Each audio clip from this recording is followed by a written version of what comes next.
আমাদের মধ্যে আগত আল্লাহ তাআলা আমাদেরকে এই আজকে যে আলোচনা হয়েছে এবং হবে সকল আলোচনার থেকে আল্লাহ তাআলা আমাদেরকে হেদায়েত করুন এবং আমাদেরকে আল্লাহ সুবহানাহু ওয়া তাআলা কোরআনুল কারীম এবং রাসূল সাল্লাল্লাহু আলাইহি ওয়াসাল্লামের সহিহ সুন্নাহ অনুযায়ী চলার তৌফিক দান করুন। আমিন। আমাদের প্রধান অতিথির আলোচনা দুইটা ভাগ, প্রথম আলোচনা হবে ইনশাআল্লাহ, এরপরে আপনাদের উন্মুক্ত প্রশ্ন নেওয়া হবে। যারা মধ্যখান থেকে প্রশ্ন করতে চান দাঁড়িয়ে প্রশ্ন করবেন। আমরা আপনাদের কাছে আশা করি কোনো রকমের বিশৃঙ্খলা যেন আমাদের মধ্যে সৃষ্টি না হয়, সেদিকে প্রত্যেকেই খেয়াল রাখবেন ইনশাআল্লাহ তাআলা। আর যদি লিখিত প্রশ্ন দিতে চান তাহলে আমার কাছে, আমি এখানে আছি, আমার কাছে লিখিত আকারে প্রশ্ন দিবেন ইনশাআল্লাহ তাআলা। আমি আমাদের প্রধান মেহমানকে তার মূল্যবান আলোচনা রাখার জন্য অনুরোধ করছি।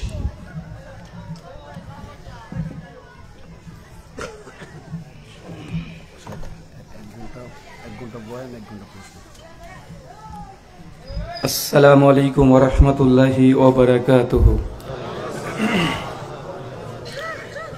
ইন্নাল হামদুলিল্লাহি নাহমাদুহু ওয়া নাস্তাঈনুহু ওয়া নাস্তাগফিরুহু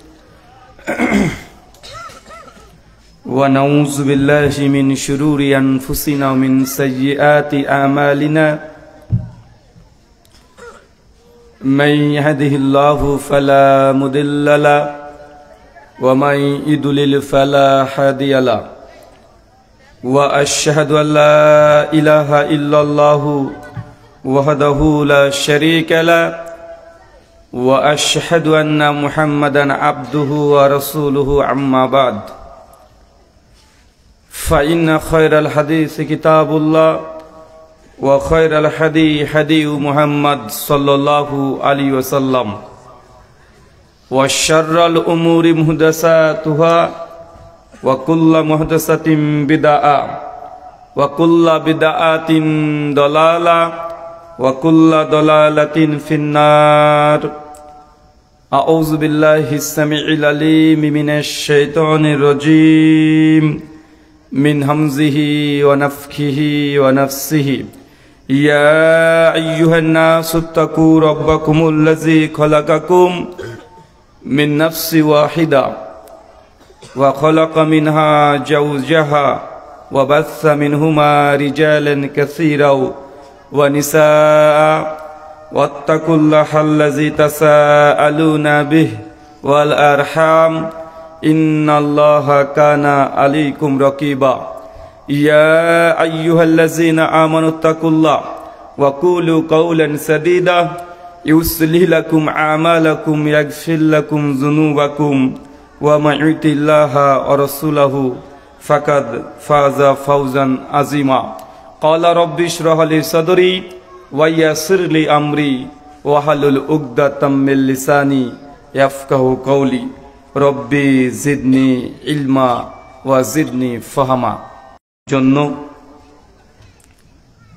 যিনি আমাদের সৃষ্টি করেছেন,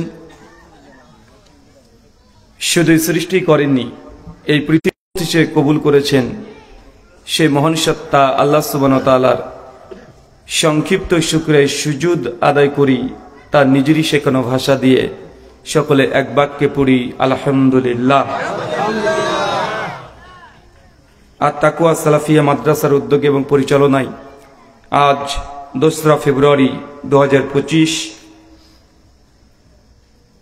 শিরক মুক্ত ঈমান গড়ি, বিদআত মুক্ত আমল করি স্লোগান সহ আপনারা যে আলোচনা সভার আয়োজন করেছেন এবং এই আলোচনা সভাটিকে সফল করার জন্য যারা সার্বিক দিক থেকে সাহায্য এবং সহযোগিতা করেছেন তাদের প্রত্যেকের নাম স্বতন্ত্রভাবে নিয়ে শুকরিয়া আদায় করা সম্ভব নয়।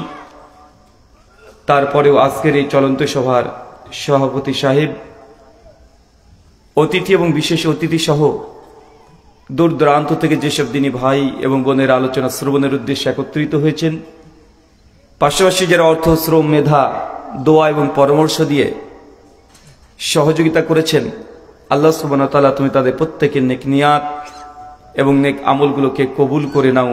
সকলে পড়ি আমিন। মহান সত্তা আল্লাহ সুবহানাহু ওয়া তাআলার কাছে দোয়া, এই প্রার্থনা, আল্লাহ সুবহানাহু ওয়া তাআলা, আমরা মানুষ, আমরা কম বেশি ছোট বড় ভুল ত্রুটি বিচ্যুতি গুনাহ পাপ অন্যায় করে থাকি। আজকের এই আলোচনা সভার উসিলায় আমাদের পেছনের ছোট ছোট গুনাহগুলোকে তুমি ক্ষমা করে দাও, সকলে পড়ি আমিন। সম্মানিত সুধী, বাদ মাগরিব থেকেই বিভিন্ন আলোচক তারা পবিত্র কোরআনুল করিম এবং হাদিসে মুবারাকা থেকে অনেক গুরুত্বপূর্ণ আলোচনা বিষয়ভিত্তিক আপনাদের সামনে পেশ করেছেন। আজকের এই আলোচনা সভার অন্তিম লগ্নে আপনাদের সামনে উপস্থিত হয়েছি নির্দিষ্ট বিষয়ে একটি কথা বলার উদ্দেশ্যে। আজকে যে বিষয়ে গুরুত্বপূর্ণ আলোচনা হবে, আলোচ্য বিষয় যে আমলে নবীর সঙ্গী হবেন। কি বললাম বলেন তো? আমরা তো এই দুনিয়াতে নবীর সঙ্গী হতে পারি নাই, পেরেছি? তিনি তো চলে গেছেন 1400 বছর আগে। কিন্তু আর একটা সুযোগ আমাদের আছে যে নবী আলাইহিস সালামের সঙ্গী হওয়ার। সেটা এই দুনিয়াবী জীবনে নয়, পরকালে যখন মানুষ জান্নাতে প্রবেশ করবে সেই সময়। এই জন্য খুব গুরুত্বপূর্ণ আলোচনা। আমাদের আলোচনাতে সুর বা গজল বা গান এগুলো পাবেন না।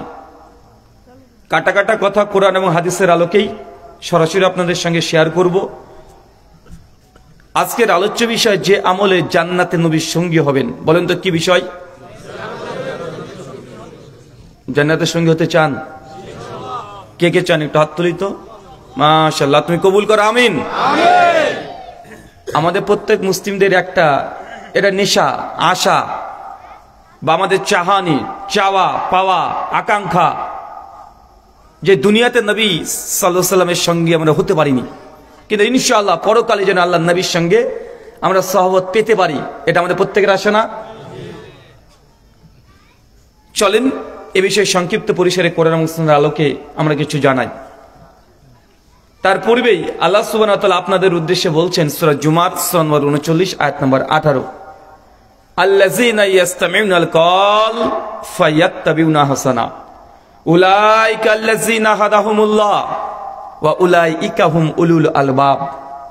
বাংলা ভাবার্থ, আল্লাহ বলছেন আল্লাযীনা ইয়াসতামিউনাল কওল, যারা মনোযোগ সহকারে কথা শ্রবণ করে। বলেন তো কি বলছে আল্লাহ?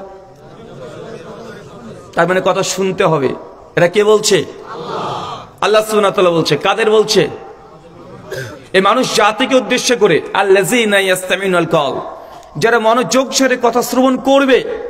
তার মানে বোঝা গেল কোরআনের দাবি আপনাকে কথা শুনতে হবে। আপনি দূরে বসে থাকবেন, এটা মূলত কোরআনের উপরে আমল করার ব্যক্তি আপনি হওয়ার দরকার ছিল, কিন্তু আপনি দূরে আছেন।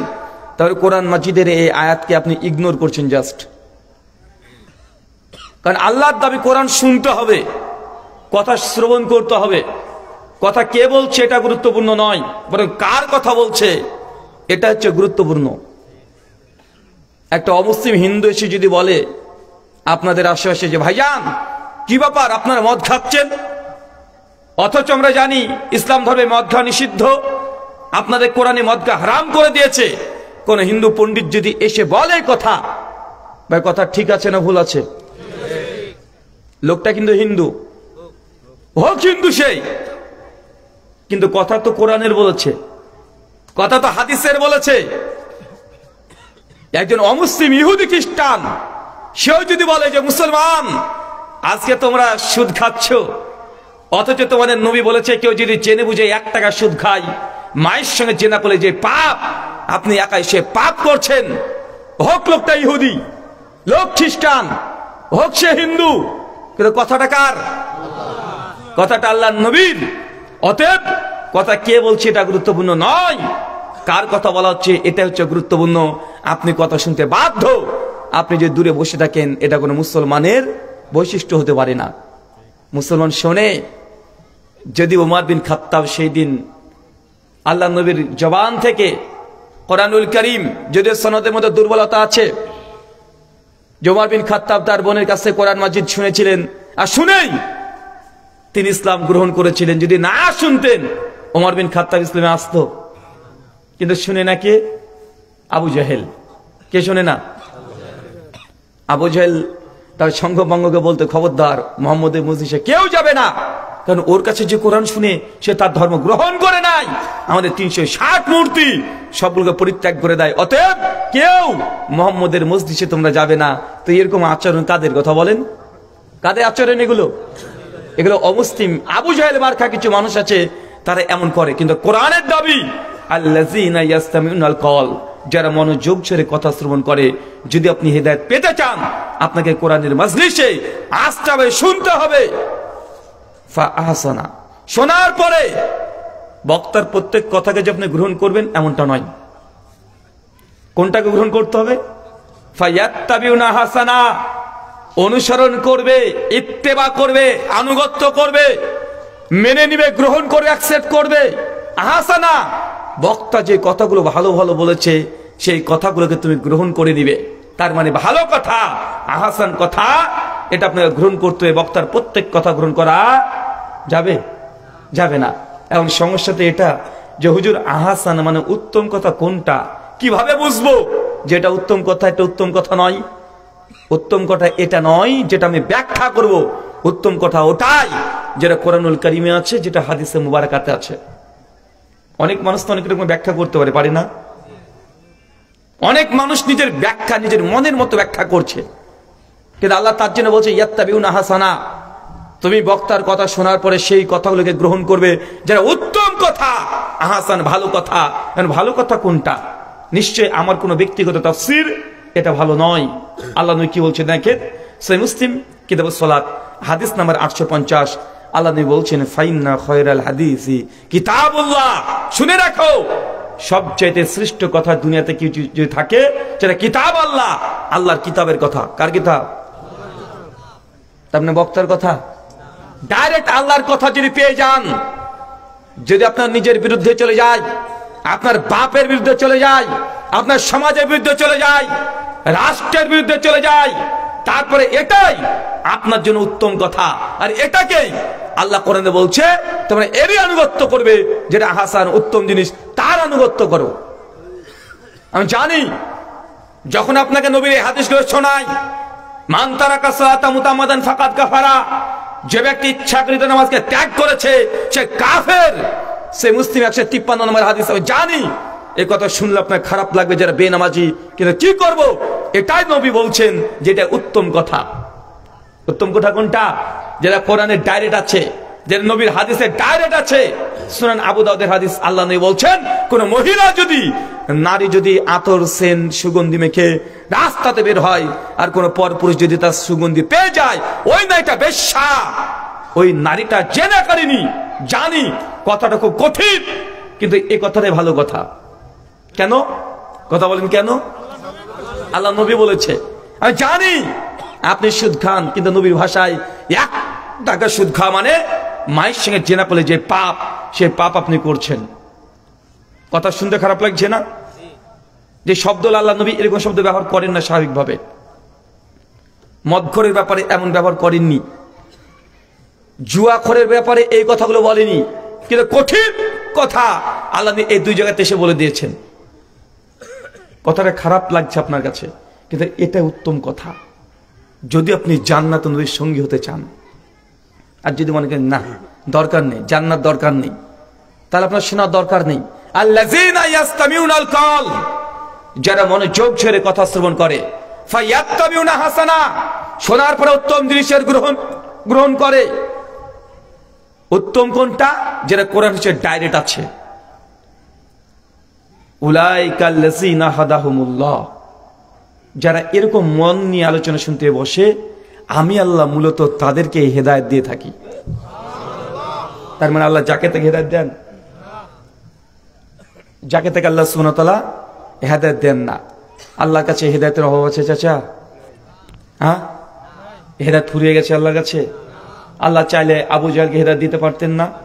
আবু লাহাবকে, উদবা, সাইবা, ফেরাউন, নরেন্দ্র মোদী, হ্যাঁ পারতেন না? না হেদায়েত শেষ? হেদায়েত তো অভাব নেই, কিন্তু আল্লাহ হেদায়েত দেন না কেন? কারণ সে শুনতে চায় না, শোনে না।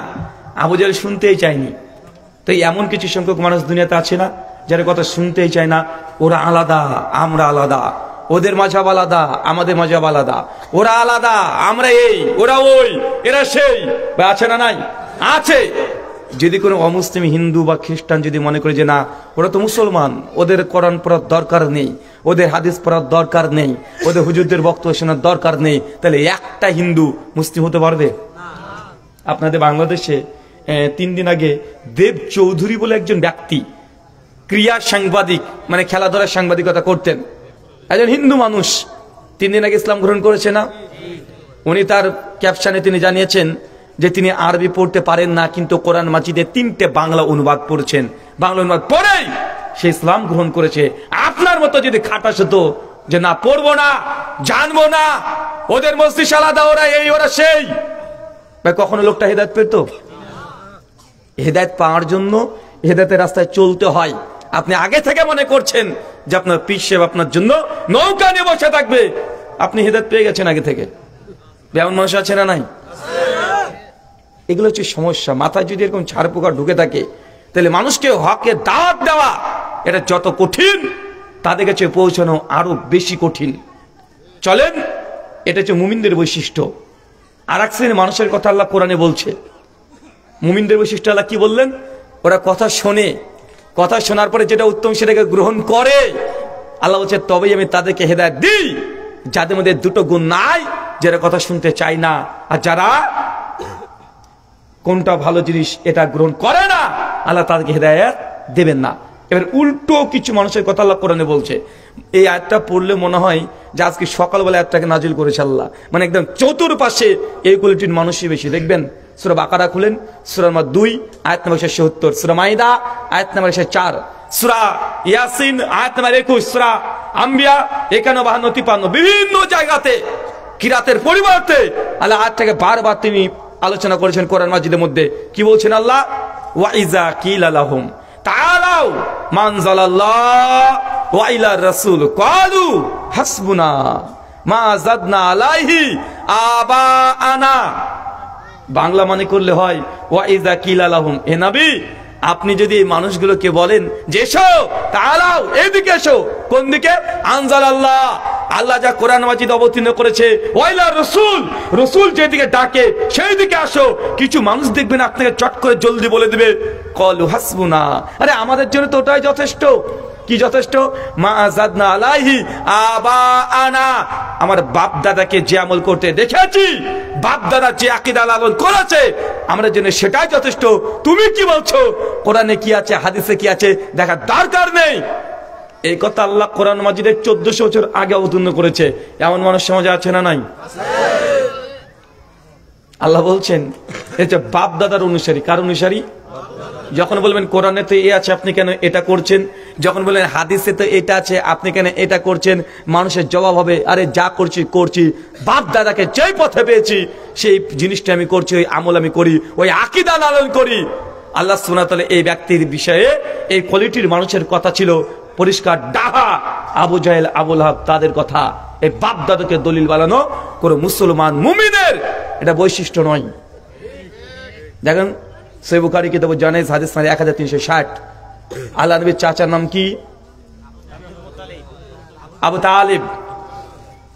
আবু তালিব যখন মৃত্যুর শয্যায় শায়িত, আল্লাহ নবী চলে গেছেন, চাচা একবার কালেমা পড়ো, চাচা তুমি একবার কালেমা পড়ো, তুমি যদি একবার কালেমা পড়ো তবে আমি কিয়ামতের মাঠে তোমার জন্য আল্লাহর সামনে গিয়ে শাফাতের কথা বলতে পারবো। আল্লাহ বারবার বলছে চাচা তুমি কালেমা পড়ো। আবু তালেব খুব ভালোভাবে জানে যে আমার ভাতিজা জিন্দেগিতে একটা মিথ্যা কথা বলেনি। তিনি যে আজকে নবী দাবি করছেন, এই দাবির মধ্যে তার ভাতিজা কোনো মিথ্যা কথা বলছে না। এটা আবু তালেব জানে তার ভাতিজা জিন্দেগিতে মিথ্যা কথা বলেনি। মনও চাই, মন চাই। যখন এই মনটা একটু পরিবর্তন হচ্ছে যে না কালিমাটা পড়েইনি, কালিমা পড়েনি, পাশে চলে এসেছে শয়তানের অলি। কে বলেন তো? দেখেন আবু জাহেল, বদমাস, খাটাস, ও চলে এসেছে। আবু জাহেল, আবু লাহাব, উদবা, সাইবা, বড় বড় নেতা মন্ত্রী, প্রধানমন্ত্রী চলে এসেছে। কিছু মানুষ দেখবেন গ্রামে এরকম থাকে, থাকে না ভাইজান? মানে কিছু হলে একদম মাথা কাছে গিয়ে মানে কানে গিয়ে এই কানে গিয়ে সুসুরি দেয়, এটা কর ওটা কর। সঙ্গে সঙ্গে আবু তালেব কে বলছে, আবু তালেব তুমি তোমার বাপ দাদার ধর্ম ত্যাগ করে দিবা? হ্যাঁ, আরে কাবাতে 360 মূর্তি, সব ত্যাগ করে দিবে। আর তোমার এই ভাতিজা, যার বাপ নাই মা নাই, আমরা বড় করলাম, আমরাই খাওয়ালাম, কিছুদিন আগে আমরা বিয়ে দিলাম, এতিম ছেলে আমরা মানুষ করেছি, আমাদের সামনে চলাচল করেছে, সে আজকে নিজেকে নবী দাবি করছে, তুমি তার ধর্ম গ্রহণ করবে? আবু তালেব, তুমি আব্দুল মুত্তালিবের ধর্ম ত্যাগ করে দিবে? ভাই, এমন কিছু মানুষ আছেন এই সমাজে। আবু তালেবের মনটা তখন আবার ঘুরে যায়, তাই তো এতদিন ধরে করে আসলাম, সবাই কি ভুল? তবে এত মানুষ করে আসছে, তবে কি ভুল? আমার বাপ দাদা কি ভুল কাজ করে গেছে? আবু তালেব শেষ পর্যন্ত তার কালেমা তার নসিবে জোটেনি। কেন? যার ব্রেনে একবার ঢুকে গেছে বাপ দাদা যা কাজ করছে জিন্দেগিতে, ওই পোকা যতক্ষণ বের না করছে ততক্ষণ এই হেদায়েত তার কপালে নাই। জ্বলন্ত দৃষ্টান্ত আবু তালেব। নবী তারপরে তার চাচার প্রতি এত মহব্বত, এত ভালোবাসা, আল্লাহ কাছে একটু সাফাত করার কামনা করেছিলেন, আল্লাহ তার অনুমতি দেয়নি। তবে হ্যাঁ, আল্লাহ জানেছেন, আচ্ছা ঠিক আছে, যদি ইসলামের জন্য সে খেদমত করে, সে প্রথমে ঈমান নেই, এর বরকতেই কিয়ামতের মাঠে তাকে সবচেয়ে কম আযাব দেওয়া হবে। সেই মুসলিম কিতাবুল ঈমান বাব শাফাতুন নবী, হাদিস নাম্বার 398, পায়ের নিচে রাখা হবে জাহান্নামের আঙ্গার পাথর, মাথার চাঁদের মতো টকবক করে ফুটবে। এটা কার শাস্তি? আবু তালেবের। চাচা, আপনি কি ভাবছেন? আগে মনটাকে উন্মুক্ত রাখেন। ওই আবু জাহাল মার্কা যদি মন থাকে, জিন্দেগিতে কপালে হেদায়েত পাবেন না। যদি মনে করেন যে পীর সাহেব একদম নৌকা নিয়ে দাঁড়িয়ে থাকবে, বুঝতে পারবেন নৌকা নূহ নবীকে আল্লাহ তৈরি করতে বলেছিলেন। নূহ নবী বলেছিলেন যে আল্লাহ, আমার ছেলে কেনান। আল্লাহ নূহ নবীকে বলছে, নূহ না, কেনান তোমার সন্তান না। কেনান তার কি সন্তান না? সন্তান। ঈমান নাই, সে বেঈমান। নূহ নবীর সন্তান যদি কিস্তিতে উঠতে না পারে, আপনার পীর সাহেব, একটু মনকে প্রশ্ন করেন, একটু জিজ্ঞাসা করেন। চলেন সহিহ বুখারী হাদিস নাম্বার 4211, আল্লাহ নবী বলছেন, কিয়ামতের মাঠ যখন আল্লাহ সংগঠিত করবেন, প্রথম যে ব্যক্তির কবর ফেটে একদম উত্থিত হবে, তিনি হচ্ছেন আমি নবী মুহাম্মদ সাল্লাল্লাহু আলাইহি সাল্লাম। প্রথম আল্লাহ নবী কিয়ামতের মাঠে উত্থিত হবে, উঠেই দেখবে সমস্ত নবীরা একদম সিজদারত অবস্থায় অজ্ঞান হয়ে পড়ে আছে, কারণ সেন্সলেস সবাই। আল্লাহ একে একে সমস্ত নবীদেরকে জাগ্রত করবেন, তাদের উম্মতদেরকে জাগ্রত করবেন। মানুষ সঙ্গে সঙ্গে ছুটে চলে যাবেন নবী আদমের কাছে। আদমের কাছে যখন যাবে, নবী আদমকে গিয়ে তার উম্মত বলবে, আদম আলাইহিস সালাম, আপনি তো পৃথিবীর প্রথম মানুষ, আল্লাহ আপনাকে প্রথম নিজ হাত দিয়ে তৈরি করেছে, আপনার মর্যাদা আল্লাহ এত উঁচু করে দিয়েছে যে ফেরেশতাদেরকে দিয়ে আপনাকে সিজদা করিয়েছে, দুনিয়ার যত ইলম যত জ্ঞান আল্লাহ সব শিখিয়ে দিয়েছে। আজকে কিয়ামতের সংকটময় সময় নবী আদম, আমরা বিপদে। আজকে আমাদের কি হয়, কি হয়ে যাবে, আজকে আল্লাহকে আমাদের উপরে রাগান্বিত হবে। আদম আলাইহিস সালাম, আজকে আপনি আপনার রবের কাছে গিয়ে আমাদের ব্যাপারে একটু শাফাত করেন, একটু সুপারিশ করেন, যেন আল্লাহ সুবহানাহু ওয়া তাআলা আমাদেরকে জান্নাত দেয়। একটু আল্লাহকে গিয়ে বলেন। নবী আদমের সঙ্গে সঙ্গে তিনিও বলবেন, শোনো, আমি আল্লাহর কাছে এই দাবি, এই সুপারিশ করতে পারবো না। আল্লাহ যদি আমাকে একবার প্রশ্ন করে যে তোমাকে আমি বলেছিলাম গাছের কাছে যেও না, কেন গিয়েছিলাম, এই প্রশ্ন যদি আমাকে করে ওঠে, আমি কি জবাব দেব? এই কাজের জন্য আমি নয়, তোমরা আমার কাছে সুপারিশ পাবে না। তোমরা যাও নবী নূহের কাছে। সমস্ত উম্মত কিয়ামতের মাঠে ভয়ে ভয়ে পরিস্থিতি এত ভয়ঙ্কর, প্রত্যেক মানুষ তার নিজের জীবন নিয়ে ছটফট করবে, ইয়া নাফসি ইয়া নাফসি, একটা শুধু চিৎকারের ধ্বনি। মানুষ সবাই চলে যাবে নবী নূহের কাছে। কার কাছে? নূহ নবীর কাছে। মানুষ গিয়ে বলে, নূহ আলাইহিস সালাম, আপনি তো পৃথিবীর প্রথম রাসূল, আল্লাহ আপনাকে প্রথম ডিরেক্ট আসমানি গ্রন্থ দিয়েছে। নবী নূহের সবাই প্রশংসা করতে থাকবে। তখন বলবে যে আপনি আজকে আমাদেরকে এই কিয়ামতের সংকটময় সময় একটু আল্লাহকে গিয়ে বলেন, আল্লাহ যেন আমাদেরকে জান্নাত দেয়, একটু শাফাত করেন। নূহ নবীর চিৎকার দিয়ে তখন উনিও বলবেন, আমার দ্বারা এটা সম্ভব নয়, আমি পারবো না, কারণ আমি রবের কাছে আমার ছেলের জন্য দোয়া করেছিলাম, ও আমার ছেলে সেদিন ঈমান আনে নাই। আল্লাহ যদি একবার প্রশ্ন করে, এই জবাব আমার নাই, অতএব তোমরা ছুটে যাও। ওই দেখো আবুল আম্বিয়া নবী ইব্রাহিমের কাছে। নবী ইব্রাহিমের কাছে সবাই ছুটে চলে যাবে, সমস্ত মত ছুটছে নবী ইব্রাহিমের কাছে। আবুল আম্বিয়া আপনি, সমস্ত নবীদের পিতা, নবী ঈসার পিতা ইব্রাহিম। আবুল আম্বিয়া কাকে বলে? সমস্ত নবীদের পিতা, মানে দুনিয়াতে যত নবী এসেছে বেশিরভাগ নবী যদি তার বংশ তালিকা দেখেন একদম ওই ইব্রাহিম পর্যন্ত চলে যাবে। কোরআন মাজিদের যত নবীর নাম জানেন, নবী ইউনুস, ইউসুফ, ইয়াকুব, ইয়াহিয়া, ঈসা, যা দেখবেন কোন দিক থেকে না কোন দিক থেকে কার দিকে চলে যাবে? নবী ইব্রাহিমের দিকে। এই জন্য আবুল আম্বিয়া, সমস্ত নবীদের পিতা, সমস্ত উম্মত ছুটে নবী ইব্রাহিমের কাছে যাবে যে আপনি তো নবী ইব্রাহিম, আপনাকে গোটা বিশ্বের মানুষের জন্য আল্লাহ ইমাম করে দিয়েছে, জাতির পিতা। আজকে আমরা এই ভয়ঙ্কর পরিণতি অবস্থা আমাদের, আজকে আপনি আমাদেরকে একটু শাফাত করেন, একটু সুপারিশ করেন। ইব্রাহিম নবীর সঙ্গে সে তিনি বলবেন, ইয়া নফসি, আজকে আমার কি হয়? আল্লাহ যদি আমাকে প্রশ্ন করে সেই 3 দিনের ঘটনা, 3 দিন আমাকে 3 ধরনের আমি তাওরিয়া করেছিলাম, আমার স্ত্রী প্রসঙ্গে জিজ্ঞাসা করেছে, আমি বলেছিলাম বোন। আল্লাহ যদি একবার জিজ্ঞাসা করে যে এই কাজটা তুমি কেন করেছো, কি জবাব দেব? নবী ইব্রাহিম তিনিও শাফাত করতে অস্বীকার করে দিবেন। সবাই ছুটবে নবী ঈসার কাছে, একই অবস্থা। দাউদ, সুলাইমান, ইউনুস, ইউসুফ, ইয়াকুব, ইয়াহিয়া, জাকারিয়া, ঈসা, ইউসা, সমস্ত নবী ত্যাগ করে দিবে না। এই ভয়ঙ্কর পরিস্থিতিতে কিয়ামতের মাঠ কেউ কথা বলার মতো সাহস দেখাবে না। অবশেষে সবাই নবী ঈসার কাছে যখন যাবে, ঈসা নবী বলবে, যাও তোমরা, একজনে কাজ করতে পারবে, ওই যে নবী মুহাম্মদ সাল্লাল্লাহু আলাইহি সাল্লাম। মানে ছুটে চলে যাবে একদম মুহাম্মদ সাল্লাল্লাহু আলাইহি সাল্লামের কাছে। আর আল্লাহর নবী সিজদারত অবস্থায় তিনি কাতর কণ্ঠে কাঁদতে কাঁদতে তিনি চিৎকার করে বলছেন, ইয়া উম্মতি, ইয়া উম্মতি, ইয়া উম্মতি, আল্লাহ আজকে এই পরিস্থিতি আমার উম্মতের কি হবে, উম্মতের কি হবে, উম্মতের কি হবে? নবীর জবান থেকে একটা কথাই বের হচ্ছে। সমস্ত নবী কি বলছে? ইয়া নফসি, আজ আমাদের কি হবে? তার উম্মতকে বলছে শাফাত করতে আজকে পারবো না, আল্লাহ আমাদের উপরে নারাজ আছে। সমস্ত নবী একদম শেষে একজনই নবী অবশিষ্ট আছেন যিনি সিজদারত অবস্থায় একদম লুটিয়ে পড়ে আছে আর চিৎকার মেরে বলছে, ইয়া উম্মতি, আজকে আমার উম্মতের কি হবে? কোন উম্মত? মাজার পূজারী, কবর পূজারী, তারপরেও তুমি চিন্তা করতে পারছেন কোন নবীর আপনি উম্মত? চাচা, আপনি আল্লাহর নবীকে এখনো চিনতে পারেননি, এই জন্য এখনো আপনি কবরে গিয়ে দোয়া চান। এখনো ছাগল চলে যায়, এখনো কবরগুলোকে উঁচু করেছেন, মাজার করেছেন, এখনো সিলেটে গিয়ে আপনি ওইখানে কুমিরের কাছে কিছু চান, আছে না? কথা বলেন। এখন আপনি বট গাছে ফিতা বেঁধে মনের বাসনা পূর্ণ করতে চান। আপনি চিনতে পারেন না আপনি নবীকে। সেদিন নবীরা ইয়া নফসি, ইয়া নফসি করবে, একমাত্র প্রথম যিনি উম্মতের সুপারিশ করার জন্য আল্লাহ সুবহানাহু ওয়া তাআলা অনুমতি দিবেন তার নাম কি? মুহাম্মদ সাল্লাল্লাহু আলাইহি সাল্লাম। আপনি তারপরেও এই গাঞ্জাখোর অনেক পীর আছে না ভাইজান? এখন কুষ্টিয়াতে দেখবেন ওখানে একটা ল্যাংটা বাবা আছে। কি বাবা? ভুল বলছি? ন্যাংটা বাবা আছে না? ওই ন্যাংটার মাজার থেকে প্রত্যেক বছরে কোটি কোটি টাকা তারা তোলে। ও বুঝতেই পারেনি যে আল্লাহ নবী কি জিনিস, শেষ নবী কি জিনিস, তিনি কে, এটা আপনি এখনো বুঝতে পারেন নাই। যদি আপনি বুঝতেন তাহলে এইসব নোংরামিগুলো কোনো মুসলমানের বাচ্চা কখনোই তারা করতে পারতো না।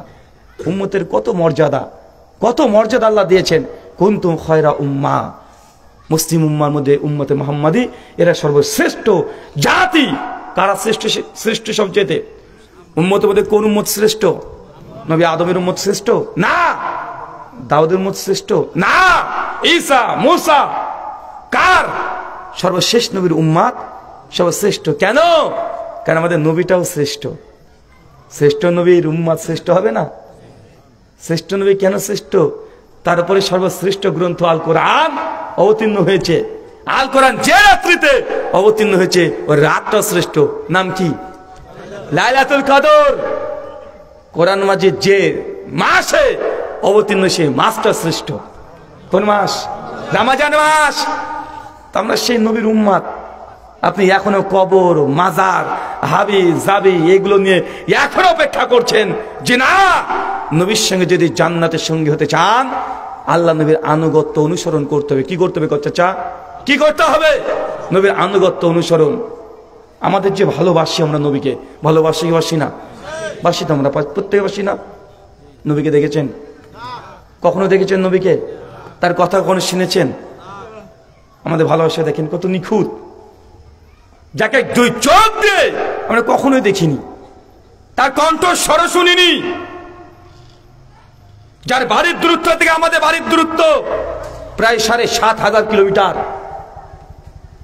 কোথায় বাংলাদেশ আর কোথায় মদিনা, কোথায় মক্কা? ৭,৫০০ কিলোমিটার, যার সঙ্গে বাড়ির আমাদের দূরত্ব, না দেখে এত ভালোবাসা। চিন্তা করতে পারছেন? যার ভাষার সঙ্গে আমাদের ভাষার মিল নেই, তার আরবি ভাষা আমাদের বাংলা ভাষা, কোনো মিল আছে? কোনো মিল নেই। তারপরে তো আমরা তাকে কত ভালোবাসি। কেউ যদি আমার বাপের বিরুদ্ধে কথা বলে অতটা রাগ হয় না, মায়ের বিরুদ্ধে বললে কথায় আমাদের অত রাগ হয় না। কেউ যদি নবীর বিরুদ্ধে কথা বলে এত রক্ত টকবক করে ফুটে না, মনে হচ্ছে ব্রেনের কাজ করছে না, একদম টকবক করে ফোটে। কেন? এটা হচ্ছে আপনি যে মুমিন, আপনি যে মুসলিম, আপনি যে নবীকে ভালোবাসেন, এটা তার আলামত।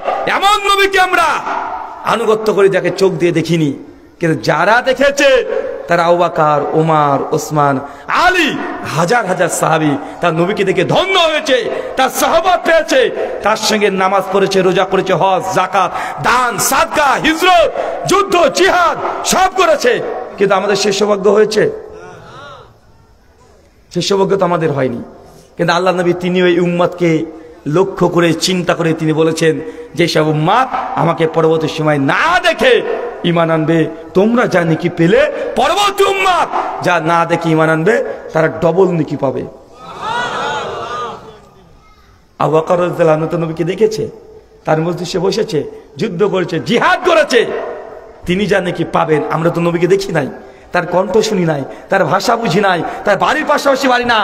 আল্লাহ নবী বলছেন পরবর্তী উম্মত যারা আমাকে ঈমান আনবে আমার প্রতি, তাদের জন্য আল্লাহ ডবল নেকি দিয়ে দিবে। কত সৌভাগ্যবান আমরা, কত সৌভাগ্যবান। আল্লাহ নবী এই জন্যই এমন কিছু ইবাদত আমাদেরকে দিয়েছে, যে ইবাদতগুলো করলে নবীর সঙ্গে জান্নাতে থাকা যায়। প্রথম সূরা নিসা সূরা 4 আয়াত নম্বর 69 আল্লাহ সুবহানাহু ওয়া তাআলা কোরআনুল কারীমে বলছেন, মা ইউতিল্লাহ, যারা আল্লাহর আনুগত্য করে ও রাসূলা এবং রাসূলের অনুসরণ করে, তারা কার সঙ্গে থাকবে? আন-নবিয়্যিন, তার নবীদের সঙ্গে থাকবে। চাচা বলেন তো কি বললাম? নবীর সঙ্গে থাকতে হলে কি করতে হবে? কথা বলেন। কার আনুগত্য করতে হবে?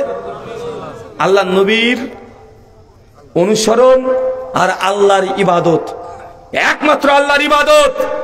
নামাজে বলছেন ইয়াকা না'বুদু ওয়া ইয়াকা নাস্তাইন, এই কথা বলে বাংলা মানে করলে হয় আল্লাহ আমি তোমারই ইবাদত করি, তোমার কাছে চাই। এই কথা বলে কোন লজ্জায় মাজারে গিয়ে আবার হাত তুলে দোয়া করেন? একটু আগে আপনি কি বললেন? ইয়াকা না'বুদু ওয়া ইয়াকা নাস্তাইন বলছেন নামাজে প্রতিদিন, আল্লাহ আমি তোমার ইবাদত করি, তোমার কাছে চাই। এই কথা বলে আপনি পীর সাহেবের ওসিলাতে দোয়া চাচ্ছেন, আছে না নাই? কারণ আপনার পীর আপনাকে শিখিয়ে দিয়েছে, বান্দা তুমি এতই গুনাহ করেছো, এতই পাপ করেছো, তাই বান্দার এই গুনাহ আল্লাহ সরাসরি ক্ষমা করেন না। অতএব পীরের ওসিলা দিয়ে তোমাকে দোয়া করতে হবে, নচেত আল্লাহ তোমার দোয়া গ্রহণ করবে না। ভাই এমন কথা বলা হয় কি হয় না? মানে বান্দা আপনি এত গুনাহগার, এত পাপিষ্ট, এত কাবিরা গুনাহ করেছেন যে আল্লাহ ডাইরেক্ট আপনার দোয়া কবুল করবে না। এই জন্য মাঝখানে একটা দালাল লাগবে। কি লাগবে? দালাল লাগবে। কেন? এই যে আপনি তো সাধারণ মানুষ, কোর্টে ডাইরেক্ট তো পুলিশের সঙ্গে কথা বলতে পারবেন না, মাঝখানে কি লাগে? দালাল লাগে না? একটা দালাল লাগবে। তো মাঝখানে দালাল যদি না থাকে আল্লাহ নাকি গ্রহণ করবে না। আমি আপনাকে বলি ভাইজান, আপনি কত বড় পাপ করেছেন, কত খারাপ কাজ করেছেন, কটা জিনা করেছেন, কটা ধর্ষণ, কটা হত্যা করেছেন। সে বুখারী 2234 নম্বর হাদিস দেখেন, আল্লাহ নবী বনী ইসরাইল একটা ঘটনা বর্ণনা করছে যে একজন লোক 99টা মানুষকে মেরেছে। কয়টা? 99টা মানুষ মেরে হাতে একদম অস্ত্র নিয়ে হেঁটে চলে এসেছে একজন ইহুদি পণ্ডিতের কাছে। ইহুদি একজন আলেমের কাছে এসে ওই লোকটা বলছে যে হত্যাকারী বলছে, আমি এই মুহূর্তে 99 জন মানুষকে হত্যা করেছি, বলেন তো আপনি যে ঈশ্বরের উপাসনা করেন, আপনাদের ইহুদি ধর্মের ঈশ্বর আমাকে কি ক্ষমা করবে? ওই লোকটা তখন তাকে ডিসএগ্রি করেছে, 99টা মানুষ মেরেছে, ক্ষমা কিছু এরকম আছে না ভাইজান? বলছে কোনো ক্ষমা নাই, যা। বলছে তাই? যেটা আমার যদি ক্ষমা না হয় তোর বেঁচে থেকে লাভ কি? ওর মুন্ডু উচ্ছেদ করে দিয়েছে, একদম 100, মানে সেঞ্চুরি। 100 খানা মানুষকে মেরে হেঁটে চলে যাচ্ছে। আর একজন বড় আলেমের সঙ্গে দেখা হয়েছে, আবেদের সঙ্গে। তাকে গিয়ে বলছে যে এই মুহূর্তে আমি 100 খানা মানুষকে হত্যা করেছি, আপনি যে ঈশ্বর আল্লাহর উপাসনা করেন, আপনার আল্লাহ কি আমাকে ক্ষমা করবে? উনি সঙ্গে সঙ্গে অনেকগুলো কথা হাদিসের বিভিন্ন দিক থেকে আসছে, বুখারী, মুসনাদ আহমেদ, মুসনাদ আবি আল্লাহ, মুসনাদ শাফি। উনি সঙ্গে সঙ্গে বলছেন যে আল্লাহ তিনি তো তওবাবুর রহিম, তিনি তো তওবা করতে পারছেন, মানে তওবা যে করে তাকে আল্লাহ ভালোবাসেন, তিনি গাফুর রহিম, তিনি ক্ষমা করতে পছন্দ করে। যখন এই কথা বলেছেন, উনি সঙ্গে সঙ্গে বলছেন আপনি ওই যে গ্রাম দেখছেন ওই গ্রামের দিকে চলে যান, ওখানে কিছু মানুষ ইবাদত করছে, তাদের সঙ্গী হন। আর আপনি যে গ্রামে থাকেন এই গ্রামে খবরদার যাবেন না, ওই গ্রামে খারাপ মানুষ থাকে। যখন এই কথা বলেছেন ওই ব্যক্তি অনুতপ্ত হয়েছেন, অনুতপ্ত হয়ে হাঁটা শুরু করে দিয়েছেন। কতজনকে মেরেছে? আপনি কজনকে মেরেছেন?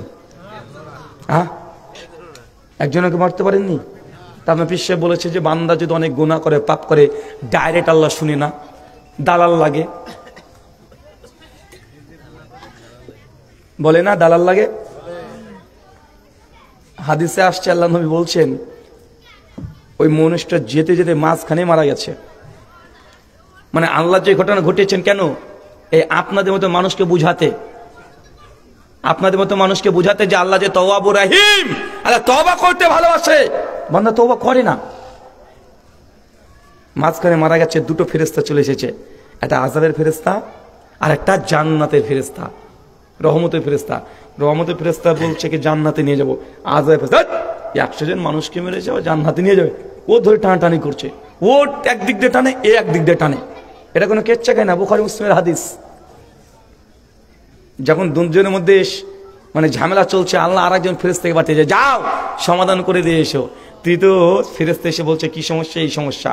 তখন তৃতীয় ফেরেশতা বলছে আচ্ছা ঠিক আছে, ওই লোকটা যেখানে দাঁড়িয়ে ছিল আর ভালো গ্রামের দিকে হাঁটতে শুরু করেছে, তো কত ধাপ গিয়েছে, যদি বেশি অংশ চলে আসে তো এ জান্নাতে যাবে, আর যদি দেখে যে না একটু কম ছিল তাহলে জাহান্নামে যাবে। মানে আপনাকে বোঝানোর জন্য, তখন ওই লোক যেখান থেকে হাঁটতে শুরু করেছে সেখান থেকে ওই যেই গ্রাম, এই গ্রামের দূরত্ব হচ্ছে 100 হাত।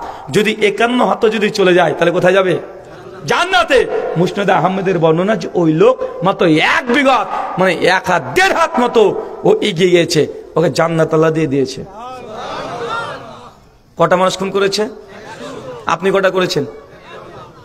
তা আপনার পীর সাহেব যে বলেছে যে বান্দা তুমি এত গুনাহ করেছো, বাবারে বান্দা তুই এত গুনাহ করেছিস, আল্লাহ তোকে ক্ষমা করবে না, এই জন্য একটা দালাল পীর লাগবে। সমাজে চলে না ভাইজান এসব? কিন্তু এই লোকটা কি ধরেছে? চাচা এ তো মাত্র 100টা গুনাহ করেছে, মামুলি ব্যাপার তার কাছে 100 গানা। আপনি কত বড় পাপী! ইবলিশ শয়তানের চেয়ে তো পাপী আপনি, না? ইবলিশের চেয়ে তো আপনি খারাপ। কেন আপনি ইবলিশের ঘটনা জানেন না?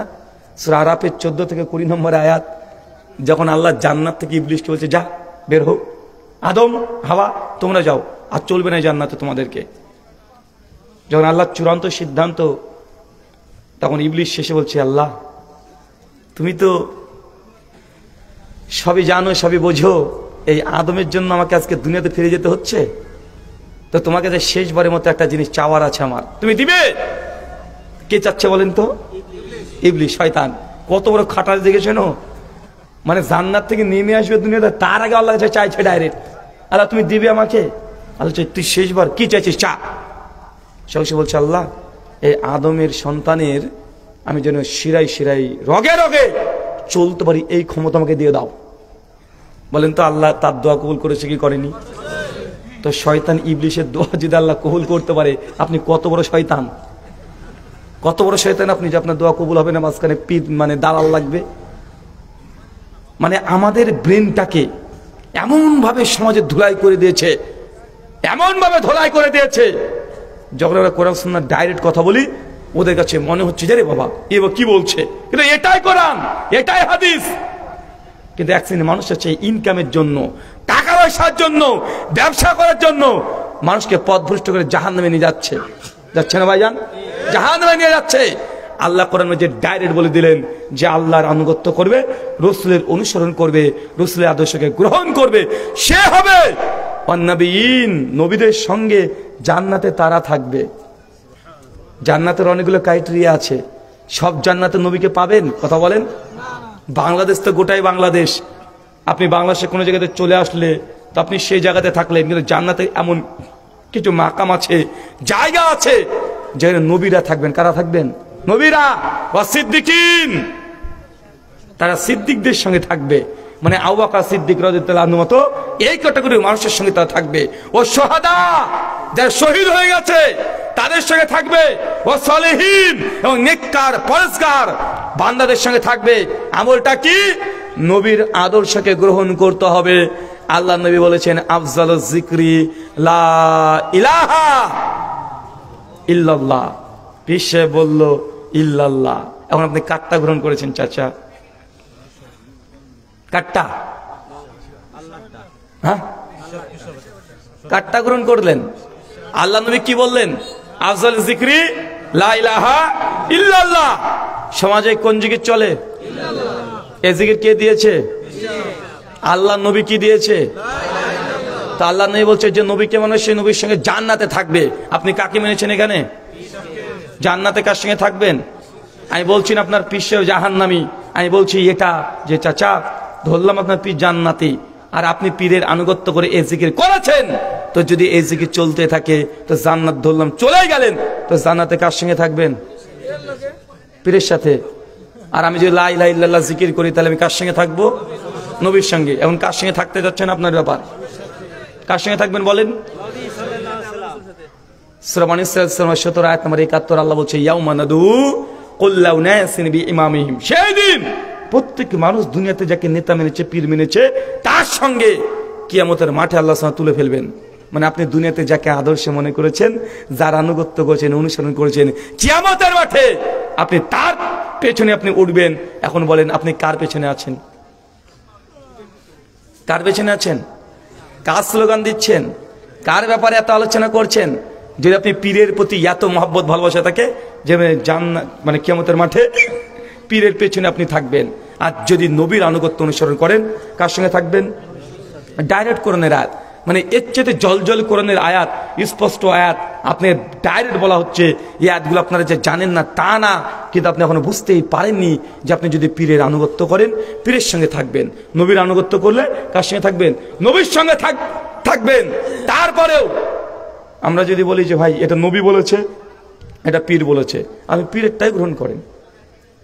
কিছু মানুষ আছে না জিকির করছে আল্লাহ আল্লাহ আল্লাহ। কি রে ভাই, কি আল্লাহ? মানে শুধু আল্লাহ আল্লাহ করে জিকির করছে। জিকির কাকে বলে? কথা বলেন। জিকির আল্লাহর প্রশংসা হয়, প্রশংসা হয় না?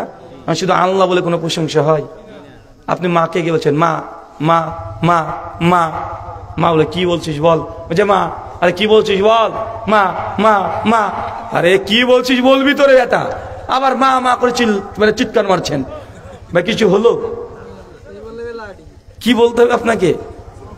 মা কিছু দাও, মা তুমি ভালো, মা তুমি মন্দ, কিছুটা একটা বলবি রে বাটা। তো বান্দা বলছে আল্লাহ আল্লাহ আল্লাহ। আরে কি বলছে? আল্লাহ আল্লাহ করে চলে যায়।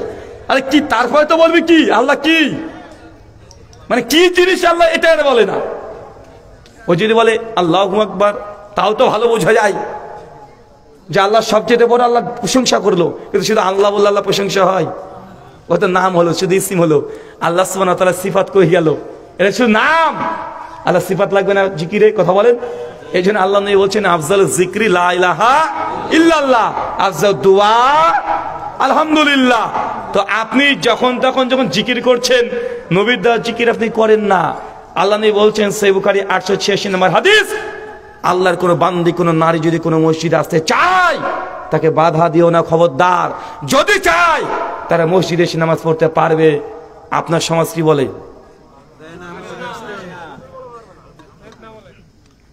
হুজুর ফিতনা বলে। যারা নিয়ে আসে তাকে কি বলে? ফিতনাবাজ। পরকই ফিতনাবাজ কাকে বলেন চাচা? কাকে বললেন?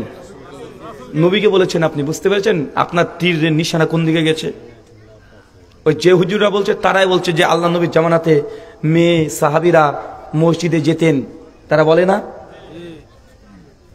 ওসমান বিন আফফান রাদিয়াল্লাহু আনহুকে যেদিন হত্যা করা হয়, ওমর বিন খাত্তাবকে যেদিন হত্যা করা হয়, জামাতে সেই দিন তার স্ত্রী আতিকা মসজিদে উপস্থিত ছিলেন এশার নামাজে, ঘটনা বর্ণনা আছে। হ্যাঁ, মেয়েদের জন্য 5 ওয়াক্ত নামাজ মসজিদে পড়ার চাইতে বাড়িতে উত্তম। কোথায় উত্তম? বাড়িতে উত্তম। সুনান আবু দাউদ 570 নম্বর হাদিস। নবীর দুটোই হাদিস এক, নবী বলছেন মেয়েরা 5 ওয়াক্ত মসজিদে নামাজ পড়ার চাইতে বাড়িতে উত্তম। তবে মসজিদে কোনো নারী যদি যেতে চায় তোমরা কেউ বাধা দিও না। আপনি বাধা দেওয়ার কে? আপনি বাধা দেওয়ার কে? যদি আপনি এখানে আপনার হুজুরের কথা যদি বিশ্বাস করে মসজিদে যে নারী যদি যেতে চায় আর তাকে যদি বাধা দেন, ফিতনা বলেন, তাহলে কার সঙ্গে জান্নাতে থাকবেন? থাকেন হুজুরের সঙ্গে, সমস্যা নেই। আমি নবীর সঙ্গে থাকতে চাই। কার সঙ্গে থাকতে চাই? আমি নবীর সঙ্গে। তাই আমাদের মায়েরা বোনেরা যদি মসজিদে যেতে চায় বাধা দেব না, কিন্তু তাদেরকে আমরা এই হাদিস বলবো যে তোমার জন্য মসজিদের চাইতে বাড়িতে উত্তম। কোথায় উত্তম? বাড়িতে উত্তম। কিন্তু জুমার নামাজ মেয়েদের কোথায় উত্তম? মসজিদে উত্তম। কোথায়? মসজিদে। সেদিন বলবো না যে তুমি বাড়িতে উত্তম তোমার জন্য, বলে জুমার দিন তোমার মসজিদে যাওয়া লাগবে, মসজিদে চলো, ওটাই উত্তম। কোথায় উত্তম? জুমা মসজিদে। আর ঈদের দিন যেতে হবে, ঈদের দিন যেতে হবে। আল্লাহ নবীর কাছে সহিহ বুখারী বর্ণনা 891 নম্বর হাদিস, একজন মহিলা সাহেব এসে বলছে, ইয়া রাসূলুল্লাহ, ঈদের দিন যাওয়ার যে তাগিদ, তো আমাদের কাছে যদি কোনো ওড়না না থাকে, যদি ওড়না না থাকে, সাহাবী মহিলাকে নবী বলছেন তোমার বোনের কাছ থেকে একখানা নিয়ে 2 ভাগে ভাগ করে নাও, তবুও যাও। একজন মেয়ে বলছে, ইয়া রাসূলুল্লাহ, যদি আমরা হাইজ অবস্থায় থাকি, মানে মেনস্ট্রুয়েশনে মাসিক অবস্থায় থাকি, নবী বলছেন তবুও যাবে, তবে নামাজ পড়বে না। ওই যে পাশে মেয়েরা বসে থাকবে এক জায়গাতে কোণা করে, ওখানে যে বসে থাকবে, ইমাম যখন দোয়া পড়বে তখন দোয়ায় অংশগ্রহণ করবে, আমিন আমিন বলবে। কথা মানে বুঝতে পারলেন না? তার মানে বুঝতে পারলাম মেয়েদের মসজিদে যাওয়ার ব্যাপারে কয়টা নবীর হাদিস? কয়টা হাদিস? টোটাল হচ্ছে 3টা। এক, মেয়েরা মসজিদে 5 ওয়াক্ত নামাজ পড়ার চাইতে বাড়িতে উত্তম। কোথায় উত্তম? বাড়িতে উত্তম। যদি কেউ বলে মেয়েদের মসজিদে যাওয়া যাবে না, বাধা দেয়, ফিতনা বলে, তাহলে কাকে বললো কথাটা? নবীকে বলেছেন। নবীকে ফিতনাবাজ বলে জান্নাত চাবেন? আবু জাহেলের সঙ্গে থাকতে হবে আপনাকে। কার সঙ্গে? কোরআন হাদিসে যতটুকু আছে ততটুকু আপনাকে বলতে হবে। সমাজে কি চলছে এটা বলার দরকার নেই, এটা বুঝারও দরকার নাই। নবী বলেছে মেয়েরা মসজিদে যেতে চাইলে যাবে, কেউ বাধা দিতে পারবে না। যদি আপনি বাধা দেন, আপনি ফিতনাবাজ, আপনি নবী দুশমন, আপনি গুস্তাখে রাসূল। 3, মেয়েরা জুমার নামাজ কোথায় পড়বে? মসজিদে। এটা উত্তম। যে জুমার ব্যবস্থা না হয় কোথায় পড়বে? বাড়িতে পড়বে। কি নামাজ পড়বে? জুমা না জোহর। কি পড়বে? অনেক মেয়েরা বলাচ্ছে বাড়িতে সেদিনকে জুমা পড়ছে, হবে না। জুমার জন্য খুতবা লাগে। কি লাগে? কথা বলেন। খুতবা লাগে। খুতবা বিন বাড়িতে আপনি জুমা পড়বেন, 2 রাকাত হবে না।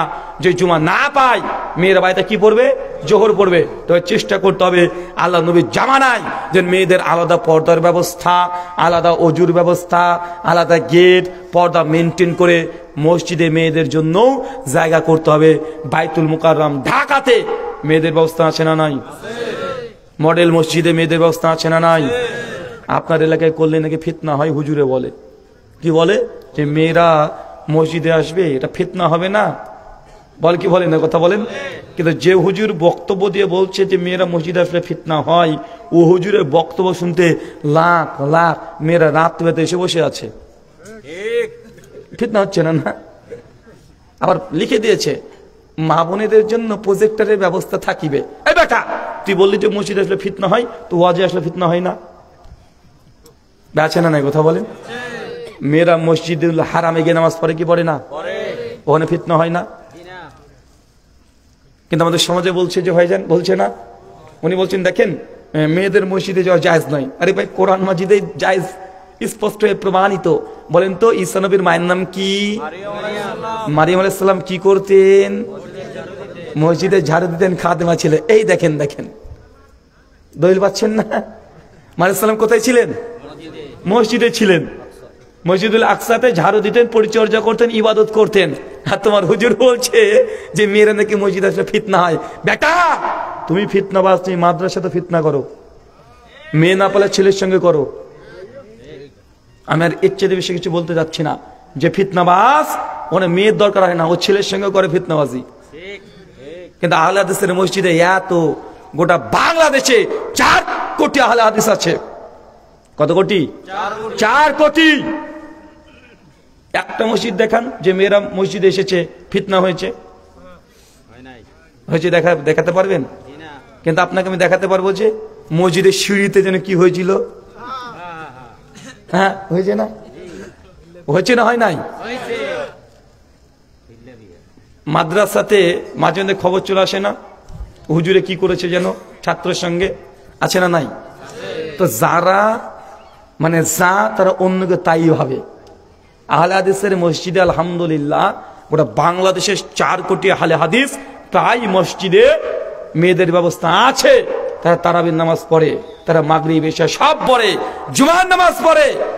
একটা মেয়ের কেউ শ্লীলতা হানি করেছে এরকম কোনো প্রমাণ নাই, কিন্তু তাদের কাছে ধর্ষণ করার রিপোর্টও পাওয়া যায়, আছে না নাই?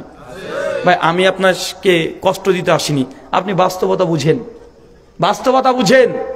যদি আপনি নিজের সমালোচনা শুনতে না পারেন, হক পথ সহজ কথা নয়, কষ্ট লাগবে কথাগুলো শুনতে, আমি জানি। আপনি কষ্ট করে শুনেন, তদন্ত করেন। আমার ব্যক্তিগত কোনো কথা যদি প্রমাণহীন হয়, মানার দরকার নেই। আর যদি আমার কথাগুলো মনে হয় যে না বাস্তব হচ্ছে, আপনি বাস্তব মানতে বাধ্য। বাধ্য কি বাধ্য নয়? কথা বলেন। 2 যোগ 2 সমান 4। আপনি যদি বলেন না 2 যোগ 2 সমান তো 4 না 5, তো 5 আমি কি করবো? দেখেন, মানুষের মধ্যে ভুল ধারণা আছে। দেখেন আমি কয়েকটা জিনিস দেখাচ্ছি। আচ্ছা সামনে 14ই ফেব্রুয়ারি আসছে না? আর বলেন তো 14ই ফেব্রুয়ারি কি? কি দিবস? আর ইংরেজিতে বলেন, বাংলাতে কি বলে? 14ই ফেব্রুয়ারি ভ্যালেন্টাইন ডে। বাংলাতে কি বলি আমরা? ভালোবাসা দিবস। পৃথিবীর কোন ইংলিশ ডিকশনারিতে আছে ভ্যালেন্টাইন ডে এর বাংলা অনুবাদ হয় ভালোবাসা দিবস? আমরা তো জানি ভালোবাসা দিবস কি ইংলিশ ট্রান্সলেশন করলে হবে লাভ ডে। কি ডে? লাভ ডে, বা ন্যাশনাল লাভ ডে, বা ওয়ার্ল্ড লাভ ডে, ইউনিভার্সাল লাভ ডে। এই শব্দগুলো মানে বিশ্ব ভালোবাসা দিবস। কিন্তু ভ্যালেন্টাইন ডে বাঙালিরা বলে যে ভালোবাসা দিবস। কি এটা বলেন আমাকে, বুঝান, বুঝান আমাকে। কি যে কোন গ্রামার থেকে নিয়ে এসেছেন আপনি? কিন্তু মানুষ বলছে কি বলছে না? চাচা ওই যে মাঠ ঘাট ক্ষেত খামারে দেখবেন, আপনার যখন গরু থাকে, গরু মানে গাভী যেটা বাছুর মানে দুধ দেয়, মাঝে মধ্যে একটা সাপ গিয়ে আপনার গরুর দুধ খেয়ে নেয়। ওই সাপটার নাম কি? আরো জোরে বলেন। এক এক জায়গাতে আপনাদের এক এক রকমের নাম। ওই কালকে যেন কোথায় কুষ্টিয়া সাইডে বলছে ঢ্যাঁড়স না কি যেন একটা বলছিল, ডারহাঁস। হ্যাঁ এটা আপনারা কি বলেন? দুধরাজ। আরে বাবা রে বাবা, মানে এই যে সাপ, এই দুধরাজ, এই সাপ ও গরুর দুধ খেয়ে পালিয়ে যায় না চাচা? যায় কি না? যাই তো না? কে কে দেখেছেন হাত তোলেন তো? কেউ দেখেনি কোনোদিন? কিন্তু খাই তো নাকি? সবাই বলছে যে আমার গরুর দুধটাকে সাপ এসে খেয়ে নিয়েছে, ডারহাঁস সাপ, দুধরাজ সাপ, কি কি যে বলছে। অথচ আমরা জীবন বিজ্ঞানের বই যারা মাধ্যমিক পড়েছেন তারাও জানেন সাপ দুধ খেতে পারে না। সাপকে যদি জোর করে দুধ খাইয়ে দেন ও বেঁচে থাকতে পারবে না, 7-8 ঘন্টা পর চিটপটান। কেন জানেন? কারণ দুধকে হজম করার জন্য শরীরে যে এনজাইম দরকার, যে এনজাইম দরকার, সাপের শরীরে সেই এনজাইম নাই। জোর করে খালে বেটা মারা যাবে। কিন্তু এই যে আমরা বলছি সাপে দুধ খেয়ে পালিয়ে গেল, তার মানে আপনি আমি ভুল জানি না? আচ্ছা বলেন তো 25শে ডিসেম্বর কি? মাশাআল্লাহ, 25শে ডিসেম্বর কি? বড়দিন। কেক খান? 25শে ডিসেম্বর হচ্ছে বড়দিন। চাচা বড়দিন, দিন বড় কখন হয়? শীতকালে না গরমকালে? শীতকালে দিন ছোট হয় না বড় হয়? তো ডিসেম্বর যে গেল 1 মাস আগে, তখন কি দিন ছোট ছিল না বড় ছিল? তো 25শে ডিসেম্বর ওদের ছোট দিন, মানুষ বলছে বড় দিন। বুঝতে পারলেন না মনে হয়? 25শে ডিসেম্বর কি হবে? ছোট দিন। আর শীতকালে দিন ছোট, রাত বড়। আর গরমকালে দিন বড়, রাত কি হয়? রাত ছোট হয়। কিন্তু বাঙালি আমরা বলছি 25শে ডিসেম্বর বড় দিন, বলছি না? তো তো আপনাকে কয়েক শত আপনাকে ঘটনা বলতে পারবো যেটা আপনি জানেন কিন্তু ভুল জানেন, ডাইরেক্ট ভুল জানেন, ডাইরেক্ট ভুল জানেন। আর এগুলো আমরা করছি, বলছি। আপনি একবারে বিবেচনা করে দেখেননি যে নবীর সঙ্গে থাকতে চান, নবীর আনুগত্য আদর্শ যা বলেছে আপনাকে হুবহু তাই করতে হবে। সমাজে কি চলছে, বাপ দাদা কি করে এসেছে, এইসব প্রশ্ন মাথায় নিয়ে আসলে নবীর সঙ্গে জান্নাতে হতে পারবেন না, পীর হুজুরের সঙ্গে হবেন। এখন কার সঙ্গে থাকতে যাচ্ছেন এটা আপনার ব্যাপার, আমার ব্যাপার না। আমি নবীর সঙ্গে থাকবো, তাই নবী কি করেছে আমি সেটাকে আমি দেখি। সূরা হাশর 59 আয়াত 7 আল্লাহ কোরআনে বলছে, মা আতাকুমুর রাসূলু ফাকুযুহু ওয়া মা নাহাকুম আনহু ফান্তাহু। আমার নবী তোমাকে যা দিয়েছে তা গ্রহণ করে নাও, যা দেয় নাই তা ছেড়ে দাও। তবে নবী যা দিয়েছে কি করতে হবে, কথা বলেন, কি করতে হবে? গ্রহণ করতে হবে। আর নবী যা দেয় নাই সেটাকে ছেড়ে দিতে হবে, ওটার দিকে তাকানো দরকার নেই। অনেক মানুষ তারপরে বলবে, ভাইজান দেখেন জানি এই কাজটা বাপ মারা গেলে 40-এ খানা দেওয়া, এটা কোরআন হাদিসে নাই, নবী করেনি, সাহাবী করেনি, তো কাজটা তো ভালো, করলে ক্ষতি কি, অসুবিধা কি? না মানে করলে ক্ষতি কি, অসুবিধা কি? মানুষকে তো খাওয়াচ্ছি, তাই না? হুজুর এই যে 5 ওয়াক্ত নামাজ পড়ালেন, পড়ার পরে এই যে মুনাজাত আপনি করলেন না, তো মুনাজাত করলে কি ক্ষতি? আরে আল্লাহর কাছে তো হাত তুলে দোয়া চাচ্ছি, দুর্গার কাছে তো চাচ্ছি না। হাতই তো তুলেছি, পা তো তুলি নাই। চাচা এমন বলে কি বলে না, কথা বলেন? চাচা আমি হাত এই জন্য তুলি না যে আমার নবী তিনি তুলেননি। আল্লাহ নবী ফরজ নামাজের পরে 36 থেকে 38টা জিকির দোয়া একা একা নিজে নিজে পড়তেন, সাহাবীরা একা একা পড়তেন। আর আল্লাহ কোরআনে বলছে, মা আতাকুমুর রাসূলু ফাকুযু, নবী তোমাকে যা দিয়েছে তা গ্রহণ করে নাও, যা দেয় নাই সেটাকে বাতিল করে দাও, সেটা গ্রহণ করা যাবে না। নবী আপনাকে ফরজ নামাজের পরে হাত তুলে মনে যা দেয় নাই আপনি যদি করেন, এটা নবীকে কি করা হলো? নবীকে অপমান করা হলো। কিভাবে দেখবেন? ধরেন আজকে আমাদেরকে যে ভাইয়ের বাসাতে দাওয়াত দিয়েছিল, আমরা খাওয়া দাওয়া করলাম, অনেক আয়োজন করলো, পেট পুরো একদম খেলাম, সঙ্গে আমাদের এই মৌলানা সাহেব ছিল, একসঙ্গে খেলাম। এখন খাওয়া দাওয়ার পরে যদি মিরাজুল ভাইকে বলি যে ভাইজান এই এখানে হোটেল কোথায় গো, হোটেল ভাতের হোটেল কোথায়, যদি এই কথা বলি আর বাড়ির মালিক যদি শুনে নাই, ও কি ভাববে বলেন তো? তার মানে হুজুরকে আমি এত খাওয়ালাম রে ভাই, হুজুরকে এত খাওয়ালাম, হুজুরের তৃপ্তি হয় নাই, ও কষ্ট পাবে কি পাবে না? প্রশ্ন, নিজেকে অপমান বোধ মনে করবেন কি করবে না? তো আল্লাহ নবী বলছেন, আল্লাহ কোরআনে জানিয়ে দিয়েছেন, আলিয়াম আকমালতু লাকুম দীনাকুম, আমি দ্বীন ইসলামকে নবী তোমার মধ্যে কমপ্লিট করে দিলাম, তোমাকে দ্বীন ইসলাম সম্পূর্ণ করে দিলাম। কিন্তু আপনার হুজুর বলছে, বুঝলাম সম্পূর্ণ ইসলাম, নবী সমস্ত দিন আমাদেরকে দিয়ে গেছে, কিন্তু 40 খানা করলে ক্ষতি কি? নবী কর্ণিত কি হয়েছে? তার মানে আপনি কি করলেন বলেন তো? নবীকে অপমান করলেন না। বলছেন যে ইসলাম এটা সম্পূর্ণ দিন, তো সম্পূর্ণ দিনের মধ্যে আবার আপনি ঢুকাচ্ছেন কিভাবে? নবী যেটা দেয়নি সেটা করছেন কিভাবে? এমন আছে না নাই সমাজে? মানুষ মারা গেলে হুজুর যেমন খুশি হয়, নাপিত কম খুশি হয় না। তো মুসলমানের না, হিন্দুদের, কাদের? হিন্দু নাপিত খুশি কেন হয় জানেন? কারণ ওরা জানে বেটা তুই মরেছিস তো 14 গোষ্ঠীকে টাক করবো, আর টাক করে পরে টাকা ঢুকিয়ে দেয়, আছে না নাই? আর ঠাকুর আবার খুশি হয় কেন জানেন? 11 দিনের দিনে শ্রাদ্ধ হবে, একদম পিন্ডি চটকা হবে। কি করবে? মানে যে মারা গেছে তার পিন্ডি চটকি একদম তাকে স্বর্গে নিয়ে চলে যাবে।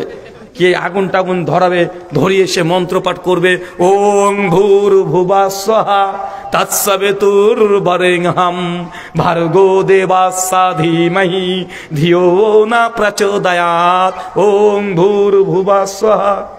আর ছেলে বাড়ির মানুষ ভাবছে মনে বাবা আমার মানে স্বর্গে মনে হয় দোল খেলছে, এখন মনে করে না ভাইজান, পিন্ডি চটকে দিলাম তোর বাবা, যা আছে সব চটকে চটকে কি করে, ও কিছুই চটকায় না, সব ঠাকুরের ঝুলিতে যায়। যা দিয়েছে, ঘি দিয়েছে, একটু কোনো আগুনে দিয়েছে, মানে যোগ্য বসে একটু দিয়েছে, আর বাকিটা পুরো ঝোলাতে। কোথায়? পন্ডিতজি কোথায় ঢুকেছে? ঝোলাতে। কলা লেগেছে একটু, এই সিঁদুর টিঁদুর মাখিয়ে দিয়েছে, ওটা তো নষ্ট করে না, কি করে? ঠাকুরের বাম পাশে ঝোলাতে। মানে যা আছে, মানুষ মরলে ঠাকুর খুব খুশি হয়, আর আমাদের কিছু হুজুরে খুশি হয়। মানে যদি একবার শুনেছে আজকে অমুকের বেটা মারা গেছে, মানে ও এত খুশি যে শুনে মানুষ মারা গেছে, মনে মনে খুশি, সঙ্গে সঙ্গে ছাত্রকে ফোন করছে, এই ওই গ্রামে মারা গেছে, তো তাড়াতাড়ি রেডি হয়ে যায়। কেন? 30 পারা কোরআন পড়তে যাবে এখন, আছে না নাই? কথা বলেন। একদম বাড়ির সামনে এসে মানে 30টা বড় বড় উঁচু টুপিওয়ালা ছোট ছোট হুজুরকে বসিয়ে দিয়ে বলবে এখন এর বাপের পিন্ডি চটকা। মানে কি করে বলেন তো, বাপকে এখন ঠেলে মানে ওকে মানে লাথি মেরে হলো ওকে জান্নাতে ঢোকাতে হবে। কারণ কোরআন মাজিদ নিয়ে সব পড়ছে মাথার কাছে, এখন দেখা যায় না। চাচা দেখেন তো কোরআনে কি আছে, দেখা যাচ্ছে আপনার বাপ মারা গেছে আর আল্লাহর কোরআনটাকে খুলে হুজুর সাহেব পড়ছে কোন একটা না, কোরআনে এই একটা পড়ছে সূরা বনী ইসরাইল 17 নম্বর সূরা 32 নম্বর আয়াত। কি বলছে আল্লাহ? ইয়া আইয়ুহাল্লাযীনা আমানু লা তাকরাবুজ জিনা। বাংলা মানে হে বিশ্বাসীগণ তোমরা জেনার ধারে কাছে যাও না। মরা লোক জেনা করতে যাবে আর বলেন ও জেনা করবে এখন উঠে? তো ওর কাছে যে ওই এক পড়া হচ্ছে, আরে ওই এক তো আমি এখন পড়বো যে লা তাকরাবুজ জিনা, জেনা যে রাস্তায় আছে তার ধারে কাছে যাও না। যুবকরা 14ই ফেব্রুয়ারি শুধু নয়, 10ই ফেব্রুয়ারি থেকে শুরু করে 8ই ফেব্রুয়ারি এই 8টা দিন তোমার বোনকে বাড়ি থেকে এক ধাপ বাইরে বের হতে দিবা না। 14ই ফেব্রুয়ারিতে তো জেনার দিন, জেনার ধারে কাছে যাও না মানে কি 10 তারিখ থেকে বন্ধ। কথা বুঝতে পারলেন না? 10 তারিখ থেকে। এরা ভাবছে যে ঠিকই আছে বোনকে যেতে দেবো না, আমি যাব। এরা ভাবছে আমরা যাব। 10 তারিখের পর থেকে 8 দিন আমি যদি এখানে এসে তাফসীর করে বলি যে না ওইসব নোংরামি কাজ করা যাবে না, তাহলে আপনি একটু উপকৃত হলেন। কিন্তু মরা মানুষ গিয়ে বলছে লা তাকরাবুজ জিনা, তুই জিনার ধারে কাছে যাস না, ও জিনা করবে। আচ্ছা আর একটা হুজুর সূরা মাইদা পড়ছে 6 নম্বর পারার 90 নম্বর আয়াত পড়ছে। কি পড়ছে? ইয়া আইয়ুহাল্লাযীনা আমানু ইন্নামাল খামরু ওয়াল মাইসির ওয়া আনসাবু ওয়াল আজলাম।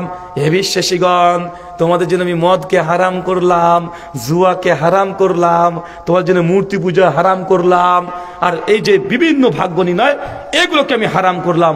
মরা মানুষ মদ খাবে? তোকে পড়ে শোনাচ্ছেন যে হিন্দু পণ্ডিতরা যখন পুজো করে, তো দেখবেন হিন্দু পণ্ডিতরা যখন পুজো করে মানে আমাদের সামনে যখন কোরআন পাঠ করা হচ্ছে আমরা ভাবছি কোরআন পড়ছে, বাপরে বাপ বিশাল ব্যাপার, বাপ এখন জান্নাতে ফুটবল খেলছে। মানে উনি কি পড়ছে এটা আমরা বাঙালি তো বুঝি না। আবার হিন্দু পণ্ডিতরাও দেখবেন তারা যখন মন্ত্র পাঠ করছে ওরাও বুঝে না, কিন্তু যেটা পাঠ করছে ওটার বিরুদ্ধে। কথা মানে বুঝতে পারলেন না? মানে পণ্ডিতজি যে মন্ত্র পাঠ করে দুর্গা পূজা, লক্ষ্মী পূজা, কালী পূজা করছে, যে মন্ত্র পড়ছে ওই মন্ত্রটা সংস্কৃত বাংলা করলে পণ্ডিতের নিজের বিরুদ্ধে চলে যাবে। কিন্তু বাঙালিও বুঝে না, তা কিছু বলেও না। আচ্ছা দুর্গা পুজোর মন্দিরে ঢুকে কি মন্ত্র পড়ে আপনার জানা আছে? পড়লে বুঝতে পারবেন। হ্যাঁ, আপনার টান টোন দেখে বুঝতে পারবেন। দেখেন কি বলছে ঠাকুর মশাই বলছে, ইয়া দেবী সর্বভূতেষু মাতৃরূপে সুসংস্থিতাঃ নমস্তাস্যৈ নমস্তাস্যৈ নমস্তাস্যৈ নমো নমঃ। ইয়া দেবী সর্বভূতেষু লক্ষ্মীরূপে সুসংস্থিতাঃ নমস্তাস্যৈ নমস্তাস্যৈ নমস্তাস্যৈ নমো নমঃ। এরকম পড়ে না? কি বলছে? ইয়া দেবী। বলেন তো দেবী স্ত্রীলিঙ্গ না পুংলিঙ্গ? স্ত্রীলিঙ্গ না? এর জন্য কি মাধ্যমিক পাশ করার দরকার আছে? ওই ছোট ছোট ছেলেরাও বলবে ইয়া দেবী মানে স্ত্রীলিঙ্গ। শ্বেতা চিত্রপনিষদ অধ্যায় 6 শ্লোক নম্বর 9 বলছে নাচশ্চে কাশ্চিৎ পতিরস্তি লোক নাচসিতা শিকারা নাম করনা পাদীপ নাচশ্চে কাশ্চিৎ জেনিতেন যে দীপা। যিনি ঈশ্বর হবেন নচলিঙ্গামা, যিনি আল্লাহ হবেন সে নারীও হবে না পুরুষও হবে না। ঠাকুর মশাই মন্ত্রে বলছে, আর মন্ত্রের মধ্যে বলছে ইয়া দেবী। বলতে ঠাকুর কি বুঝেছে? ঠাকুর কি বুঝলো? আরে পরিষ্কার হয়ে সেটা উপনিষদ বলছে যিনি ঈশ্বর হবেন তিনি নারী হবে না পুরুষও হবে না। আর ওই ঠাকুরই মন্ত্র পাঠ করছে ইয়া দেবী, সামনে যেটা আছে ওটাও নারী। আছে না নাই? এই জন্য আমি বলেছিলাম যে বাংলাদেশে সবচাইতে যা বেশি দেখা যায় সেটা হচ্ছে বাপ। কি বলেন তো ভাইজান? বাংলাদেশে নাকি 1,80,000 পীর আছে। হ্যাঁ, কত আছে? আরো বেশি বেড়েছে না? কচুরি পানা যেন বাড়ে না ওরকম বাড়ছে, প্রতিদিন পীর গজাচ্ছে, তাই না? মানে এত পীর। ওটা বাংলাদেশে চিন্তা করেছেন মানুষ আছে মাত্র 15 কোটি মুসলমান, 3 কোটি অমুসলিম, মানে 15 কোটি মানুষের জন্য প্রায় যদি 2 লক্ষ যদি পীর লাগে রে বাবা, এই চারটেখানে ব্যাপার। হিন্দুরা হচ্ছে 33 কোটি দেবদেবতা তো পুজো করে, তো আপনার এক একটা এগুলো তো দেবতা নাকি?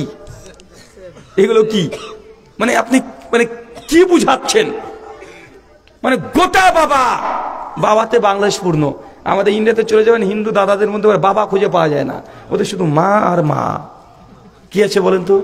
শুধু মা, লক্ষ্মী মা, কালী মা, দুর্গা মা, সরস্বতী মা, জগদ্ধাত্রী মা, মনসা মা, শুধু মা হিন্দুদের, ওদের বাপ পাওয়া যায় না। একটা বাপ শুধু আমি দেখেছি, তার নাম দেবাদিদেব মহাদেব মহেশ্বর নীলকণ্ঠ রুদ্রা, যাকে আপনি নাম চিনেন শিবা, মানে শিব। সে হচ্ছে একমাত্র বাবা যে মায়ের পায়ের তলে পড়ে থাকে। কোথায় থাকে? মা কালীর পায়ের তলে থাকে না? কালীর তলে কে থাকে? মহাদেব, শিব, মহেশ্বর, নীলকণ্ঠ, রুদ্রা। একটাই বাবা পাওয়া যায় যে পায়ের তলে থাকে, অর্ধ উলঙ্গ অবস্থায়, পাশে একটা গাজার কলকি দেখবেন আছে। আপনি এখন ছবি ডাউনলোড করে দেখেন, গাজা আছে, কলকি, মানে একটাই বাবা, পাশে মানে গাজার কলকি আছে। মাছ ভান্ডারিতে চলে যান, কি গাজার টান রে ভাই, একদম এমন টান মারে, মানে 2 কিলোমিটার আগে থেকে গাজার সেন্ট পাওয়া যায়। আছে না নয়? কথা বলেন। তো এই বাবা কোন বাবার আনুগত্য করছে? এই বাবা কার অনুসরণ করছে? তা আমি এর জন্য বলেছিলাম যে বাংলাদেশে শুধু আছে বাবা, আমাদের ভারতে আছে শুধু মা। হিন্দু দাদাদের বেশি বাবা নাই, আর মুসলমানেরও বেশি মা নাই। পীর মা আছে, সব বাবা না চাচা। এই খাজা বাবা, গরিব, কি যে বাবা রে বাবা রে বাবা, মানে বাবার যে কত নাম, মানে মানে সব এমন। কিছুদিন আগে দেখলাম কুমিল্লাতে আপনাদের ওই যে বিড়ি বাবা পীর, বিড়ি বাবা। আরে এখন ইউটিউব করেন ভাই, এখন মানুষকে ধোকা দেওয়ার যুগ নাই। এখন ইউটিউব দামাত বারকাতুম আলিয়া আছে, আর ফেসবুক হাফেজাউল্লাহ আছে, আছে না? মানে একটু সার্চ করলে সব পেয়ে যাবেন। মানুষকে ধোকা দেওয়ার যুগ আর আছে চাচা? আর আছে না? নাই, মানে একটু সার্চ করলে পেয়ে যাবেন। কুমিল্লাতে আছে বিড়ি বাবা। ওর কারামত কি? ওই বাবার কাছে কোনো মানুষ যদি যায়, তারপরে যা মানত করেছে, ওই বাবা শুধু 10টা বিড়িকে চমৎকার করে সুতো দিয়ে গিট মেরে দিয়ে ফু দিয়ে দেয়, যা টানতে থাক, সব ভালো হয়ে যাবে।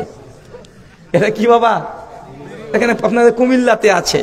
আর এই কুষ্টিয়াতে কি আছে? ন্যাংটা বাবা। ও বেটার জামা প্যান্ট কিছুই নাই। আমি ভেবেছিলাম নামটা মনে হয় ন্যাংটা হবে, পদশী শুধু নামে ন্যাংটা না, ও কামেও ন্যাংটা। জামা প্যান্ট কিছুই নাই, নাট বল্টু সব মানে বের করে বসে থাকে। আর মেয়েরা গিয়ে তাকে বারবার বলছে বাবা একটা সন্তান দে, মানে একটা ছেলে দে।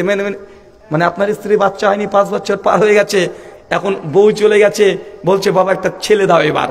এখন বাবা ছেলে দিবে, কি দিবে বলেন তো ভাই? বাবা এখন ছেলে দিবে, ডাক্তার পারেনি, আল্লাহ ফেল।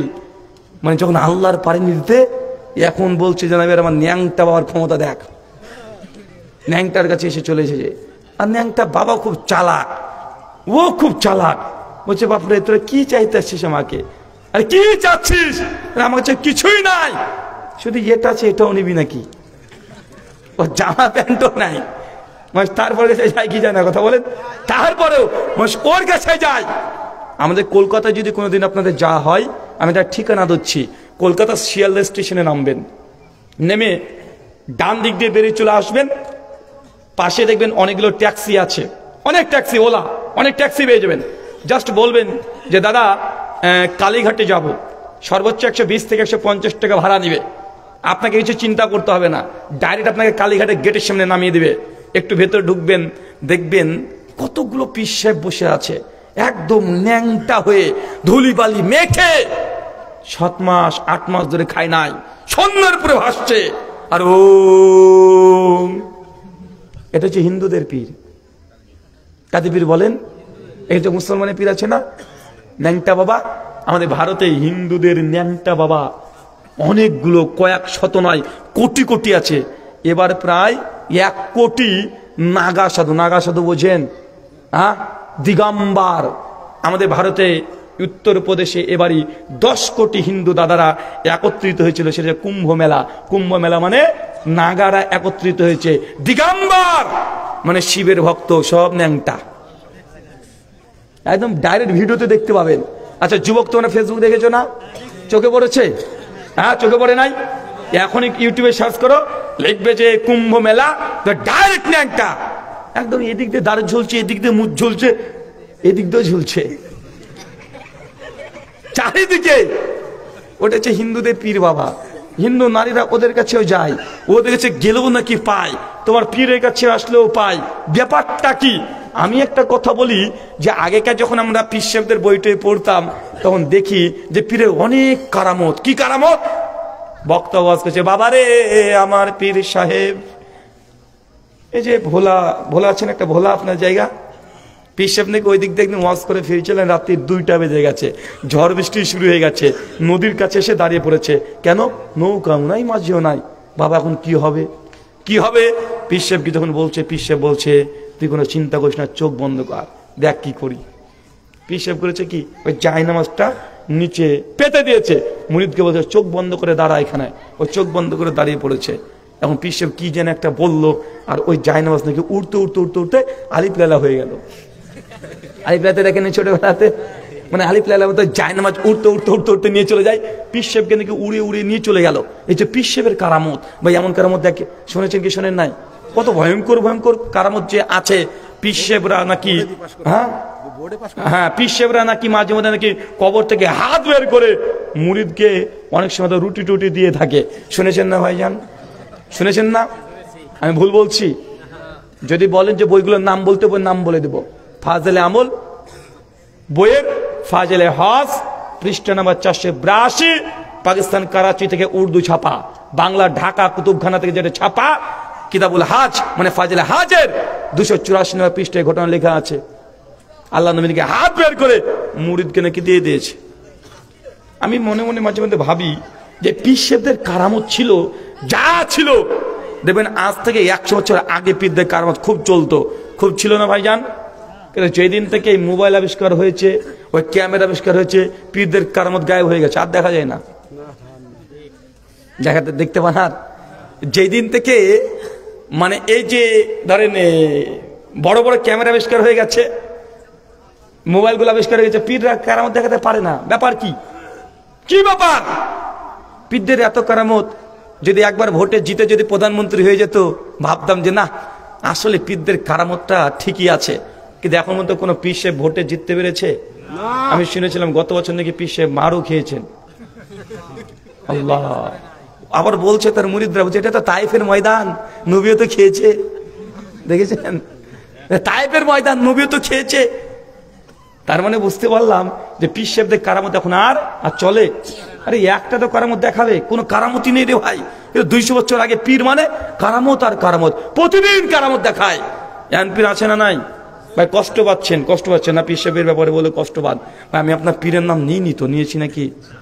আমার সাদা মনে কাদা নাই ভাই, আপনাকে আমি রাগানোর জন্য বলছি না, জাস্ট আপনাকে বলছি যদি আপনি আল্লাহ নবীর সঙ্গে থাকতে চান, নবী আলাইহিস সালাম বাদ দিয়ে কাউকে যদি আনুগত্য অনুসরণ করেন, আপনি জান্নাতে তার সঙ্গে থাকবেন।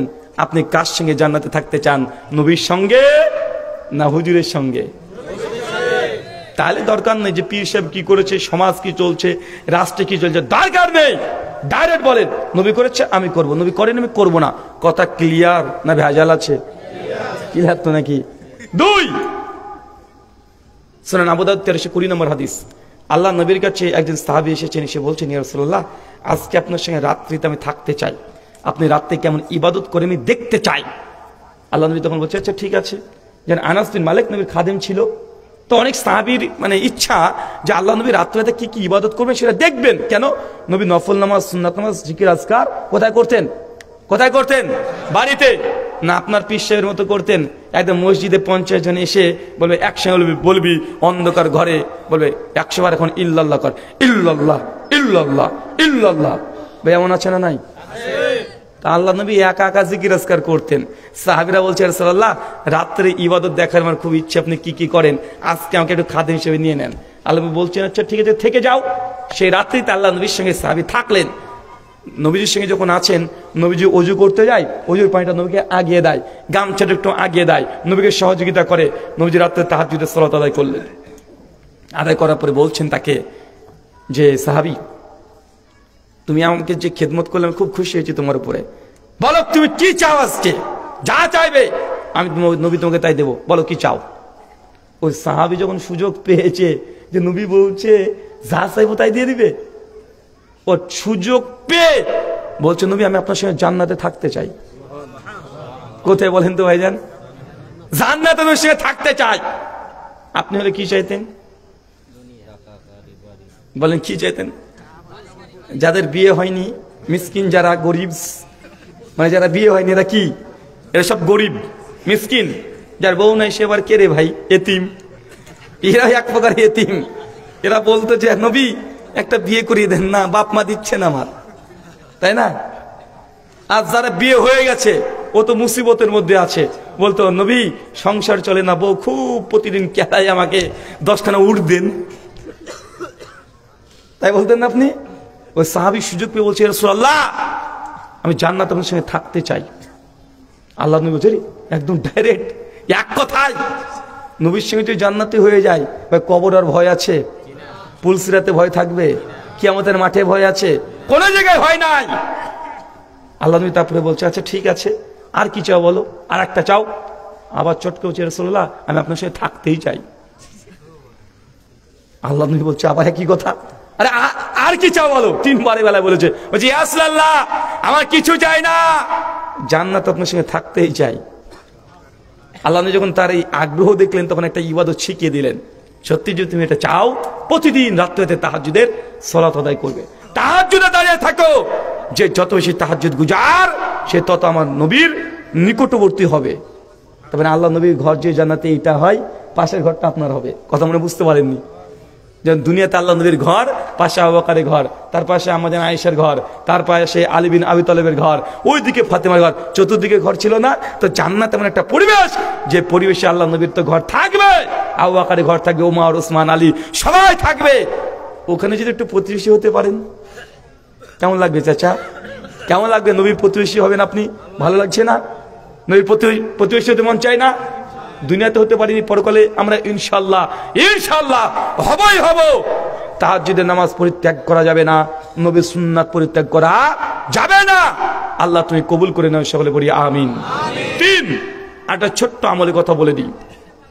আল্লাহ নবী আলাইহিস সালামকে তিনি একদিন বলছেন, সহিহ বুখারী 5308 নম্বর হাদিস, যে তোমরা যে দুনিয়াতে কোনো ইয়াতিম বুঝেন, মানে যার বাপ মা মারা গেছে, তার মানে বউ নাই, এই ইয়াতিম না ভাবেন না যেন আবার, ওটা আমি এমনি বলেছি।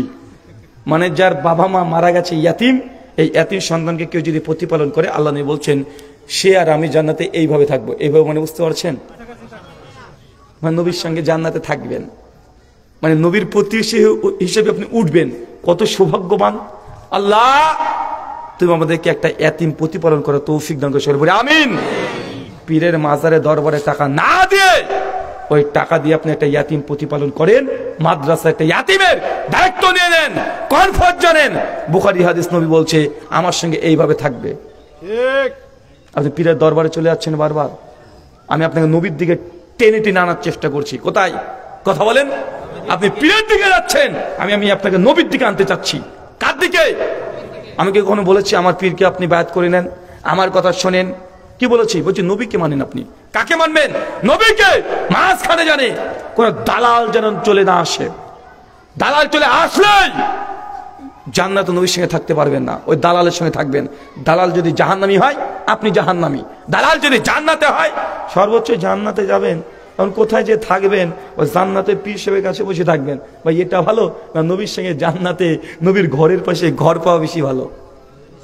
কোনটা বেশি ভালো? দেখেন একটা হাদিস বলি, সহিহ বুখারী কিতাবুল হুদুদ 6780 নম্বর হাদিস। একজন মদখোর মাতাল, কি বললাম? মদখোর মাতাল, ঘোর মাতাল। ওর নাম ছিল আব্দুল্লাহ। তাকে মানুষ ডাকতেন মদিনার হিমার বলে। কি বলে? হিমার মানে গাধা। কি? গাধা। উনি কি করতেন জানেন? উনি মাঝে মধ্যেই মাল খেতেন। মাল মানে বোঝেন, মানে মদ। মানে ঘোর মাতাল যারা, তাদের শব্দটাই বললাম। মানে মাঝে মধ্যে মদ খায়। যখন মদ খায় তো তো সাহাবীরা ধরে বেঁধে নবীর কাছে নিয়ে আসে, ইয়া রাসূলুল্লাহ এই লোকটা মদ খেয়েছে। আল্লাহ নবী তখন কি করতেন, তাকে 40-80 বেত্রাঘাত মারতেন। মাঝে মধ্যে মদ খেতে ধরা পড়তো, নবীর কাছে আসতো, নবী তাকে 40-80 বেত্রাঘাত মারতেন, প্রায় অনেকবার। ইমাম হাজার আসকালানী বলছেন প্রায় 11 বছর ধরে মদখোর মাতাল এইভাবে শাস্তি খেয়েছে। ওমর বিন খাত্তাব বসে আছে, আর ওই মদখোর মাতালকে কিছু মদিনার সাহাবীরা ধরে নিয়ে চলে এসেছে। ইয়া রাসূলুল্লাহ একে কদিন আগে মারলেন না, আজকে আবার মদ খেয়েছে, আবার খেয়েছে। যখন এই কথা বলেছে ওমর বিন খাত্তাব গিয়েছে রেগে, উঠে সঙ্গে সঙ্গে একদম তোর উপরে লানত বর্ষিত হোক, আল্লাহ লানত তোর উপরে, প্রতিদিন তুই মদ খাস আর নবীর কাছে আসিস, নবী তোকে 80 বেত্রাঘাত মারে, তো লজ্জা হয় না? মদখোর মাতাল মানে আপনি যে বলেন, কিছু মদখোরকে বলেন আপনি প্রতিদিন খাস, তওবা করিস, তো লজ্জা হয় না? মানে ওমর বিন খাত্তাব এইভাবে তাকে লানত করছে যে তোর উপরে লানত। আল্লাহ রাসূল চট করে দাঁড়িয়ে, ওমর চুপ করো, থেমে যাও, তুই কাকে গালি দিচ্ছ, কাকে লানত করছো? তুই জানো এই ব্যক্তি আল্লাহ রাসূলকে ভালোবাসে, যাকে তুমি গালি দিলে এই ব্যক্তি আমাকে হাসায়। কি করে বলেন? নবী বলছে আমাকে হাসায়, এই ব্যক্তি আমাকে হাসায়। সাহাবীর অবাক, ইয়া রাসূলুল্লাহ বলেন কি আপনাকে হাসায়? আল্লাহ যখন ঘটনা বর্ণনা করছে, তুমি জানো এ লোক যখন মদিনাতে আসে তখন রাস্তাতে দাঁড়িয়ে থাকে, আর তার সামনে দিয়ে বা আশেপাশে যখন দোকান পাওয়া যায়, দোকানে যদি ভালো মধু পাওয়া যায়, কি বলেন তো মধু, কি ভালো মধু আর ঘি যদি পাই, তো দোকান থেকে মধু আর ঘি নিয়ে এসে আমি নবীকে এসে বলে যে আল্লাহ নবী আমি আপনাকে ভালোবাসি, তো আপনার জন্য ঘি আর মধু নিয়ে এসেছি, আপনি একটু আমার এই হাদিয়াটা গ্রহণ করেন, একটু গ্রহণ করেন, আপনাকে হাদিয়া দিলাম, তোফা দিলাম, গ্রহণ করেন। আল্লাহ নবী মধু খেতে পছন্দ করতেন, ঘি খেতে পছন্দ করতেন, আল্লাহ নিয়ে তার শুকরিয়া আদায় করে আল্লাহ নবী খেতেন। আল্লাহ নবী তখন বলছেন যে আমাকে মাঝে মধ্যে ও যখন মদিনাতে আসতো কিছু না কিছু নিয়ে আমার কাছে আসতো। সাহাবীরা বলছে আল্লাহ নবী বুঝতে পারলাম যে সে আপনাকে ভালোবাসে, এই জন্য মধু আর ঘি নিয়ে আসে, তো হাসার ব্যাপারটা তো বুঝলাম না। আল্লাহ নবী বলছেন যখন আমি খেতে যাই কিছুক্ষণ পরে দেখি ওই মাতালে পেছন পেছন দোকানদার ছুটে চলে আসে। কি বলেন তো ভাইজান? দোকানদার চলে আসে, তাতে টাকা দে, তুই মধু নিয়ে টাকা দিসনি, মানে দোকান থেকে ফাঁকি দিয়ে নিয়ে চলে এসেছে। আল্লাহ নবীকে তখন উনি আবার বলছে ইয়া রাসূলুল্লাহ উনাকে টাকাটা দিয়ে দেন। মানে বুঝতে পারলেন না, মানে ও নিজেই ও মধু নিয়ে এসেছে, ঘি নিয়েছে, নবীকে বলছে এটা তোফা, হাদিয়া, আপনি খাবেন। আল্লাহ নবী নিয়ে শুকরিয়া আদায় করেছে যে আলহামদুলিল্লাহ ভালো টেস্টি মদিনার ঘি, দামি, ও যেটা ভালো পায় সে নবীর জন্য হাতে করে নিয়ে চলে আসে, কিন্তু টাকা দেয় না। আর ওই দোকানদার পেছনে ছুটতে ছুটে চলে আসে, যখন বলে যাই তুমি টাকা দিলে না আমাকে, তুমি নিয়ে চলে এসেছো। আল্লাহ বলছে কি আবার কি হয়েছে? বলছে রাসূলুল্লাহ ওনাকে টাকাটা দিয়ে দেন। আল্লাহ তোমাকে হাদিয়া দিলে না? হাদিয়া তো দিয়েছি, তো টাকা দিতে বলছো যে? বলছি রাসূলুল্লাহ আমি আপনাকে ভালোবাসি, কিন্তু আমার সামর্থ্য নাই যে আপনাকে আমি এত দামি মধু কিনে খাওয়াবো, তাই এইভাবে আপনার ভালোবাসার কারণে দামি জিনিসটা আমি চাই আমার নবী খা, তার জন্য বারবার আমি খুঁজে খুঁজে আপনার জন্য নিয়ে আসি। চিন্তা করতে পারছেন? একজন মাতালের মধ্যেও নবীর প্রতি ভালোবাসা থাকতে পারে কি পারে না? তার জন্য দেখবেন অনেক সময়তে অনেক আলেম, বড় মাপের আলেম নবীর অপমান অপদস্থ করছে, তার হৃদয় থেকে রক্তক্ষরণ হয় না, সে একটা কথা বলে না। কিন্তু মদখোর মাতাল নবীর বিরুদ্ধে যদি কথা বলে, অনেক মদখোর মাতালকে দেখা গিয়েছে ও দ্রুত গিয়ে তার গর্দন করে মেরে দিয়েছে। আছে না নাই? আছে, যুগে যুগে এরকম মানুষ থাকবে, আছে। আপনাকে 3টে আমলের কথা বললাম, কয়টা বললাম বলেন তো? কি কি বলেছি চট করে দাঁড়িয়ে একজন বলেন তো দেখি কি কি শিখলেন। 3টে আমলের কথা বলেছি, যে 3টে আমল করলে জান্নাতে নবীর সঙ্গী হবেন। বলেন একজন।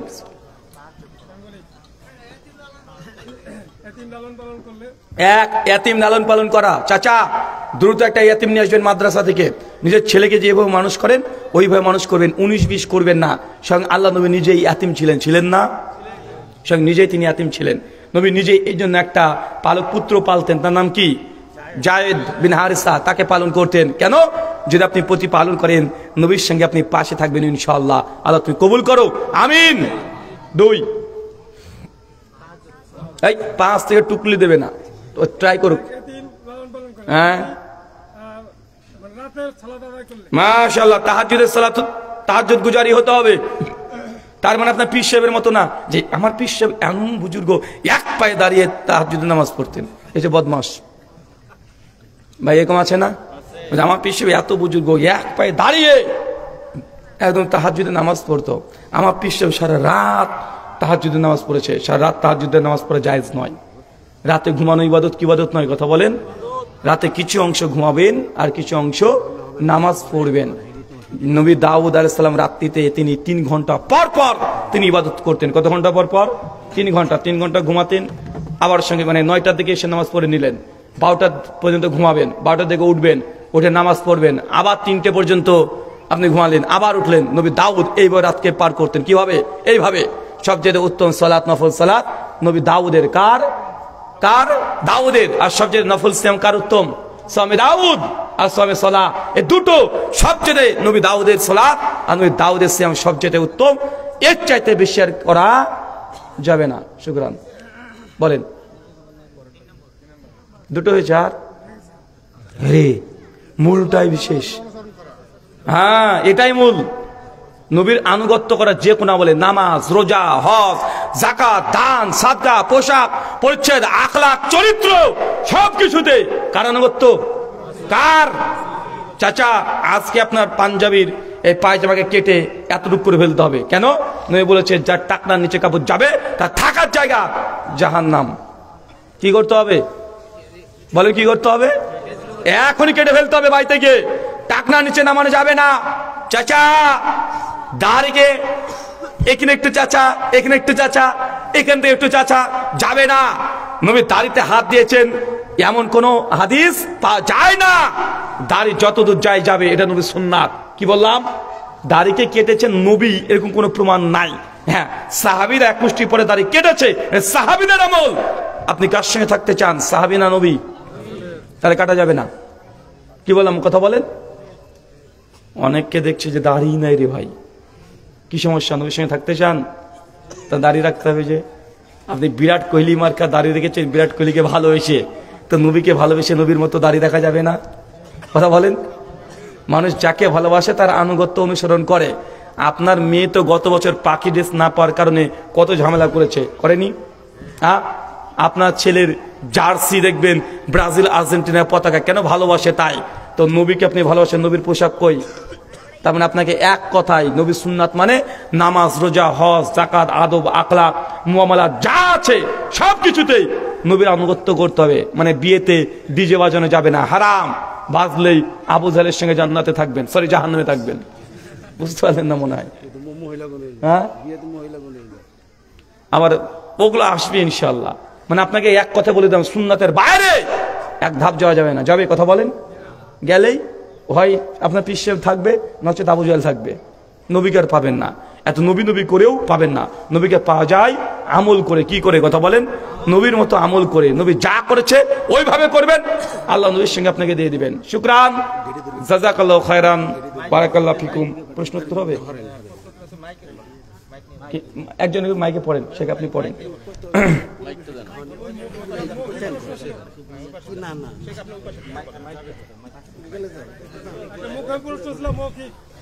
জি অল্প কিছু প্রশ্ন হাতে আসছে, এটা পড়ে এরপর আপনারা প্রশ্ন।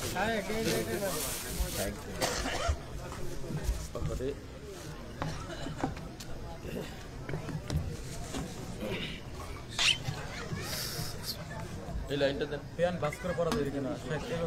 এই লাইনটা দেন। প্যান বাস করে পড়া যাবে কিনা?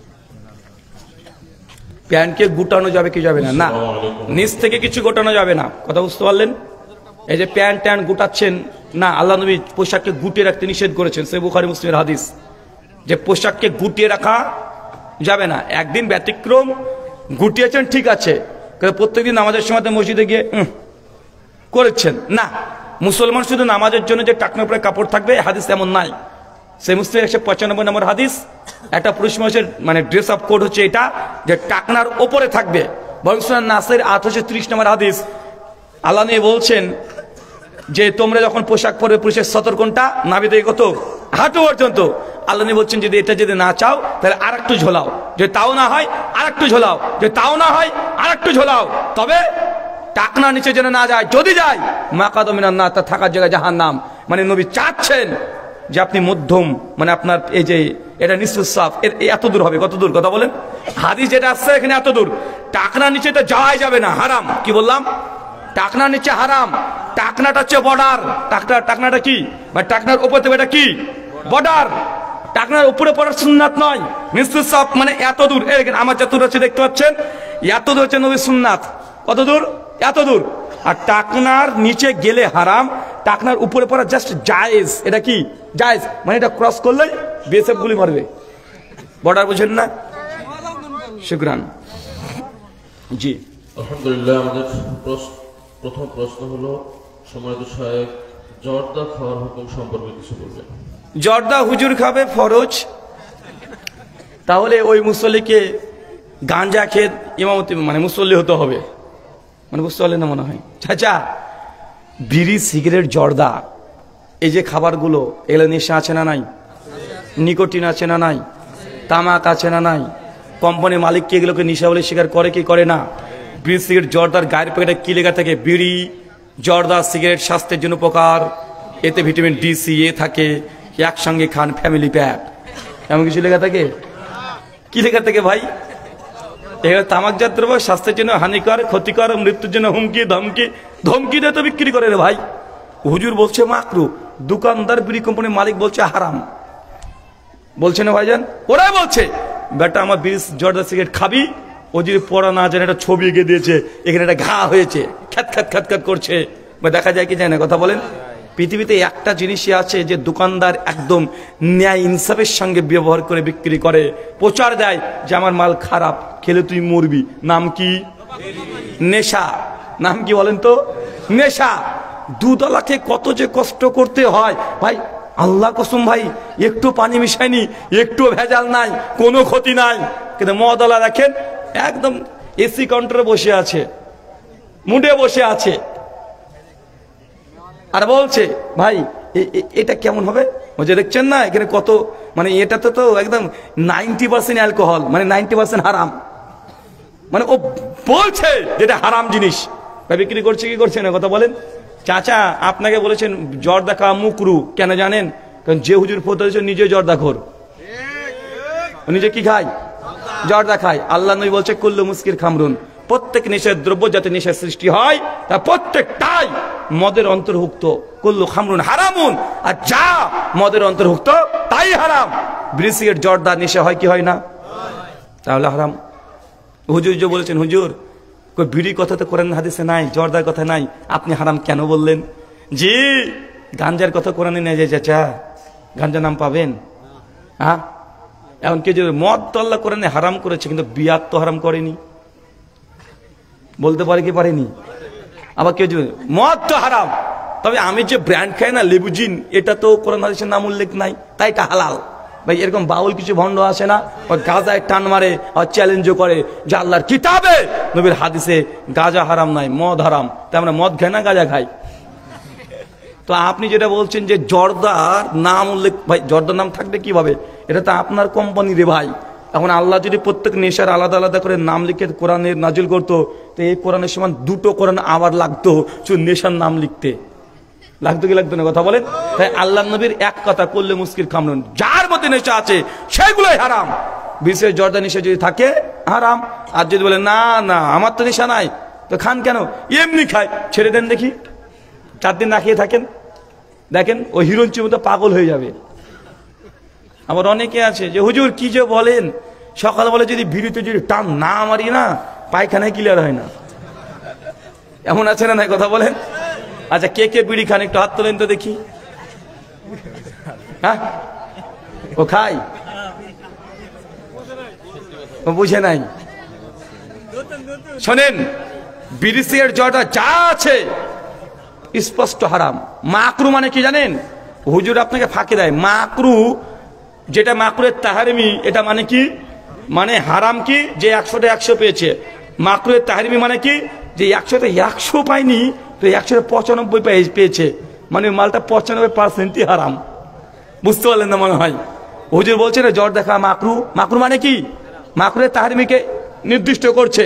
মাকরুয়ের তাহারিমি ফিকহার ভাষায় মানে 100 মধ্যে 95%ই হারাম, তো 95% যেটা হারাম 5% হালাল হলে খাওয়া যাবে? আমি বুঝি না। জর্দা করে বিড়ি করে বউগুলো বাড়িতে থাকে কি হবে, বউগুলোর কাছে যাই বা কি হবে? এত দুর্গন্ধ, পায়খানা চাইতেও ও মুখের ভয়ঙ্কর গন্ধ বের হয়। আছে না কথা বলেন? ডক্টর খন্দকার আব্দুল্লাহ জাহাঙ্গীর স্যার সম্পর্কে কিছু বলবেন। ডক্টর খন্দকার আব্দুল্লাহ জাহাঙ্গীর রহিমাহুল্লাহ সম্পর্কে জানতে চেয়েছেন। এক কথায় তিনি যোগ্য, বিদ্বান, পণ্ডিত, বাংলাদেশের বুকে মানে ভিন্ন ধরনের একটা ইতিহাস সৃষ্টিকারী একজন আলিম। মানুষের ঠিক ভুল নিয়েই মানুষ, আলহামদুলিল্লাহ তার আকীদা একদম হক। কথা বুঝতে পারলেন না? আমরা আহলে হাদিসরা তাকে ভালোবাসি, তাকে সম্মান করি, তাকে শ্রদ্ধা করি। তার লেখনী, বিশেষ করে কিছু বই যেমন হাদিসের নামে জালিয়াতি, ইসলামী আকীদা, ইসলামের নামে জঙ্গিবাদ, ইয়াউস সুনান, এইসব সমস্ত বই যেগুলো আছে অসাধারণ বই। বেশি বেশি পড়বেন। ফিকুল আকবরের ব্যাখ্যা এবং বঙ্গানুবাদ, যার তুলনামূলক ধর্মতত্ত্ব নিয়ে পড়তে চান, বাংলাদেশের অদ্বিতীয় লেখক খন্দকার আব্দুল্লাহ জাহাঙ্গীর স্যার, তার বই আছে বাইবেল পরিচিতি পর্যালোচনা, প্রায় 700 পৃষ্ঠার বই, অসাধারণ বই। আরেকটা বই আছে ছোট বই, যেসব এলাকাতে খ্রিস্টানরা বেশি ফিতনা করে তাদের জন্য তিনি লিখেছিলেন, কিতাবুল মুকাদ্দাস, ইনজিল শরীফ এবং ইসাই ধর্ম, অসাধারণ বই, ছোট্ট হলেও। আরো বই আছে, জাবিউল্লাহকে মানে নবী ইব্রাহিম কাকে কুরবানি দিতে নিয়ে গেছেন, অনেকগুলো বই আছে, চমৎকার চমৎকার লেখনী আছে। বিশেষ করে ইসলামী আকীদা, হাদিসের নামে জানিয়াতি, ফিকুল আকবর, ইয়াউস সুনান, এই 5-6টা বই অসাধারণ। এই বইগুলো রাখবেন, পড়বেন, ওখান থেকে এই সম্পূর্ণভাবে ফায়দা হাসিল করতে পারেন। শুকরান। তাশাহুদ পড়ার সময় শাহাদাত আঙ্গুল কখন নাড়াতে হয়? তাশাহুদ যখন বসবেন সেই সময় কখন আঙ্গুল দ্বারা ইশারা করবেন? যখন 78 বৈঠকে বসেছেন, সুনান নাসি 1288 নম্বর হাদিস, আবু হুরায়রা রাদিয়াল্লাহু তাআলা আনহু, ওয়াইল বিন হুজরের সূত্রে হাদিস বর্ণনা, নবী যখন তার সাথে বৈঠকে বসতেন, 78 বৈঠকে বসতেন, তখন তিনি আদ-দুআ মানে দোয়া যখন করতেন, ইহারিকু, তখন তিনি ইশারা করতেন। মানে যতক্ষণ দোয়া চলবে ততক্ষণ ইশারা চলবে। কথা বুঝতে পারলেন না মনে হয়? যতক্ষণ দোয়া ততক্ষণ ইশারা। কিছু কিছু আহলে হাদিস ভাইরা এইভাবে করে না, এত জোরে নয়, কিবলা দিকে মুখ থাকবে, ইশারা হারকাত করতে হালকা করে। কথা বুঝতে পারছেন? এবং ইশারা হবে এইভাবে। কিছু কিছু ভাই আছে বলছে ইল্লাল্লাহ বলে টুক করে নামে নিল, এই মর্মে কোনো সহিহ দূরের কথা, জাল হাদিসও নয়, এটা হুজুরদের তৈরি করা। কাদের তৈরি করা? হুজুরদের তৈরি করা। জি, ইমাম বাইহাকির একটা আসার পাওয়া যায়, ইমাম বাইহাকির ফতোয়া, যে ইল্লাল্লাহ বলার সময় তুলতে হবে, এটা ইমাম বাইহাকির মত। তো ইমাম বাইহাকি তাদের কথা অনুযায়ী তিনি শাফি মাযহাবের। কোন মাযহাবের? তুমি কোন মাযহাবের? তো তুমি শাফি মাযহাবের ফতোয়া নাও কেন? ওটা ইমাম বাইহাকিকে তো শাফি বলে তারা। 458 হিজরিতে মৃত্যুবরণ করেছে ইমাম বাইহাকি রাহিমাহুল্লাহ। তার একটা কথা নকল করে বলে যে ইমাম বাইহাকি রাহিমাহুল্লাহ বলেছেন ইল্লাল্লাহ বলে টুক করে নামে নিতে হবে। তুমি তো ইমাম আবু হানিফার মুকাল্লিদ, আবু হানিফার মধ্যে একটা দলিল পেশ করো। আবু হানিফা রাহিমাহুল্লাহ বলেনি যে এই একবার তুলে টুক করে নামে নিতে। ইমাম আবু হানিফা, ইমাম মোহাম্মদ, কাজী ইউসুফ, ইমাম জুফার 40 জন যে মিথ্যা সদস্য বোর্ড ইমাম আবু হানিফার নামে চালিত বলে দাবি করা হয়, কেউ বলেনি ইল্লাল্লাহ বলে টুক করে নামে নিতে হবে। যদি কেউ পারে আমাকে যেন দেখিয়ে দেয়, চ্যালেঞ্জ করলাম। নাই নাই কিউট বয় সহ গোটা বাংলাদেশের যত আছে যারা একবার তুলে নামে নাই, এবার কোনো দলিল নাই। বলেন আপনার কিউট বয়কে নিয়ে এসে দেখাতে। ও কেন? দারুল উলুম দেওবন্দ থেকে যদি কাসেম নানদবিকে যদি কবর থেকে তুলে নিয়ে চলে আসে, তারপরে দেওয়া সম্ভব নয়। কষ্ট পেলেন? বা আমি আমার দেশ নিয়ে বলেছি, আপনার দেশের বলিনি। আমি দারুল উলুম দেওবন্দ কোথাকার? ভারতের। তা আমি বললো তো আপনার রাগ সমস্যা কোথায়? রাগ করবেন না, খবরদার। কেন বলেন তো? আমি তো আমার দেশ নিয়ে বলেছি। মাওলানা আশরাফ আলী থানভী বাংলাদেশি না ইন্ডিয়ান? আরে পুরো কওমি সিলসিলাটা ইন্ডিয়াতে তৈরি হয়েছে। কোথায়? উত্তরপ্রদেশ, দারুল উলুম দেওবন্দ। এই যে দারুল উলুম দেওবন্দ, আপনার বলছে দেওবন্দ আবার কি ভাই? দেওবন্দ মানে এটা স্থানের নাম রে ভাই, উত্তরপ্রদেশের দেওবন্দ জায়গার নাম। হিন্দুরা নাম দিয়েছিল দেওবন্দ। কেন জানেন? দেউ এটার মানে কি? দেউ মানে শয়তান, বান মানে জাল, মানে এখানে শয়তানের জাল, জায়গাটা শয়তান দিয়ে পরিপূর্ণ আছে। দেওবন্দ মানে কি? ওটা হিন্দু সনাতনীরা নাম দিয়েছে, আমাদেরকে বলে যে আহলে হাদিস নাম দিয়েছে ইংরেজরা, দেওবন্দ নাম দিয়েছে হিন্দুরা। কথা বুঝতে পারলেন না? এখনো দেও মানে কি? অনেক মানুষ যারা বেশি খায় বলে আরে দেওয়ের মতো খাচ্ছে রে, গ্রামে বলে না যে যা দেউর একদম। দেও মানে কি? মানে পেতাত্মা বুঝায়, খারাপ বদ আত্মা বুঝায়। দেওবন্দ মানে এখানে শয়তানের জাল, মানে সবগুলো ওখানেই থাকে। তো দেওবন্দ সিলসিলা কোথাকার? ভারতের। বলছে ভাই তাবলিগ জামাতের বিরুদ্ধে আপনি বলেন কেন? আপনি ইন্ডিয়ান মানুষ হয়ে বেটা। তাবলিগ জামাত কোথাকার? ভারতের হরিয়ানা মেয়র শহরের মৌলানা ইলিয়াস সাহেব প্রথম তাবলিগ শুরু করেছে। বেটা আমার দেশের মাল তুমি নিয়েছো, সবগুলো মেড ইন ইন্ডিয়া। জামাত ইসলাম কোথাকার? অখণ্ডীয় ভারতের হায়দ্রাবাদ, ওটাও ভারতের। এই যে সুন্নি মানে জিলেপি আছে না কিছু, মানে তাহেরি কোম্পানি, তাহেরি কোম্পানি বুঝেন না? ওরা কোথাকার? বেরেলি। কোথায় জায়গা? উত্তর প্রদেশের রায় বেরেলি, তার পাশে হচ্ছে বেরেলবি একটা জায়গার নাম, ওইখান থেকে তৈরি হয়েছে। যা আছে মেড ইন ইন্ডিয়া। তাই আমি যদি তাদের বিরুদ্ধে বলি, আপনার রাগ করার দরকার নেই, কারণ আমি আমার দেশ নিয়ে বলছি, আপনার তো সমস্যা কেন? শুকরান। পরবর্তী প্রশ্ন হলো, সৌদি আরবের সাথে একই দিনে ঈদ করা সঠিক কিনা? যারা অ্যাস্ট্রোলজি পড়েছেন তারা জানেন এটা সম্ভব নয়। যারা মেটাফিজিক্স এগুলো মানে কোয়ান্টাম মেকানিক্স নিয়ে পড়াশোনা করেছেন তারাও জানেন যে গোটা বিশ্বে একদিনে সূর্য উঠে না। এবারই আরবের একদিনে গিয়ে আমেরিকা দেখে নিয়েছে, কি করবেন? বুঝতে পারলেন না মনে হয়? আমেরিকাতে যেদিন 10 জিলহাজ, সেদিন সৌদি আরবে 9 তারিখ হচ্ছে, আর ভারত বাংলাদেশ পাকিস্তানে 8 তারিখ হচ্ছে। কি করবেন? মানে পশ্চিমের দিকে সূর্য উঠে। কোন দিকে বেশি উঠে? পশ্চিম। মানে সরি, চাঁদ কোন দিকে আগে উঠবে? পশ্চিমে। সূর্য কোন দিকে উঠে? পূর্ব দিকে। তো যত আপনি পশ্চিমে যাবেন তত চাঁদ আগে দেখতে পাবেন না। তাই আমেরিকা কোন দিকে আছে? পশ্চিমা বিশ্ব বলে না, ওয়েস্টার্ন ক্যালটি। কেন? ওটা পশ্চিমের দিকে আছে। তো আমেরিকাতে এবার আগে চাঁদ দেখেছে, সৌদিরও আগে দেখে নিয়েছে। ওরা কি করবে বলেন? এবার আপনাদের চাঁদপুরে ওরা আগে চাঁদ দেখে দেয় না? চাঁদপুর কি দেখে? ওরা আগে চাঁদ দেখে। কোথাকার চাঁদ দেখে? ওই সৌদি আরবের চাঁদ দেখে। আমি বলেছিলাম আমেরিকার চাঁদ দেখে রোজা রাখবে, এখানে আমেরিকাতে একদিন আগে দেখে। সৌদির সঙ্গে সাক্ষী তোমার। জি। যে সকল আলেমরা নামের শেষে দাবা ব্যবহার করে তারা কি দাবা খেলে পারদর্শী? যেসব হুজুরের নামের শেষে দাবা লেখে, আসলে এটার উদ্দেশ্য কি? ওরকে দাবা খেলে না বাবা। ও দাবা মানে দামাত বারকাতুম আলিয়া, আল্লাহ ওর কাছ থেকে যেন বরকত টরকত সব নিয়ে যেন আপনি ভিতরে ঢুকিয়ে দিতে পারেন, মানে এই জন্য একটা দোয়া করা হয়। আসলে সাহাতে সলিনে দাবা ক্যারাম এসব ছিল না। হাফেজাহুল্লাহ বলবেন, এটাই বেটার। আলহামদুলিল্লাহ আস্তে আস্তে এই দাবাটাকে উঠে যাচ্ছে। আহলে হাদিসরা যে প্রচলন করেছে শুরু করেছে হাফেজাহুল্লাহ, এটা আস্তে আস্তে ঢুকছে না ভাইজান? আমার কিউট বয় এখন হাফেজাহুল্লাহ বলে, তাদের পোস্টারে হাফেজাহুল্লাহ লিখে। ইনশাআল্লাহ অচিরে একদিন বাংলাদেশে আহলে হাদিসদের আকীদা মানহাজ গোটা বাংলাদেশ দখল করবেন ইনশাআল্লাহ। কেননা সত্য যখন প্রচার করবেন, সত্যর ঘ্রাণ মানুষ পেতে চায়, কিন্তু সাধারণ মানুষকে আটকে রেখেছে এক শ্রেণীর দালাল হুজুররা। কেন? ও যদি দালালি না করে তাহলে ওর ইনকাম বন্ধ হয়ে যাবে। ভাই আহলাসরা দালালি করে না, ওরা না সবেতের হালুয়া রুটির দালালি করে, না ওরা মিলাদ কিয়ামের দালালি করে, না ওরা তাবিজ বিক্রি করে, কিছু করে নাকি? ভাই এগুলো করলে তো আমাদেরই ইনকাম বেশি রে ভাই। যদি মিলাদকে জায়েজ করতে পারি, কিয়ামকে জায়েজ করতে পারি, শবে বরাতে হালুয়াটাকে জায়েজ করতে পারি, তারপর তাবিজকে জায়েজ করতে পারি, তাহলে আমারই ভালো। পীরের ব্যবসা ভালো করতে পারি, তো এই এমনি তো বছর গেলে 2-5 লাখ টাকা এমনি ইনকাম করা যায়।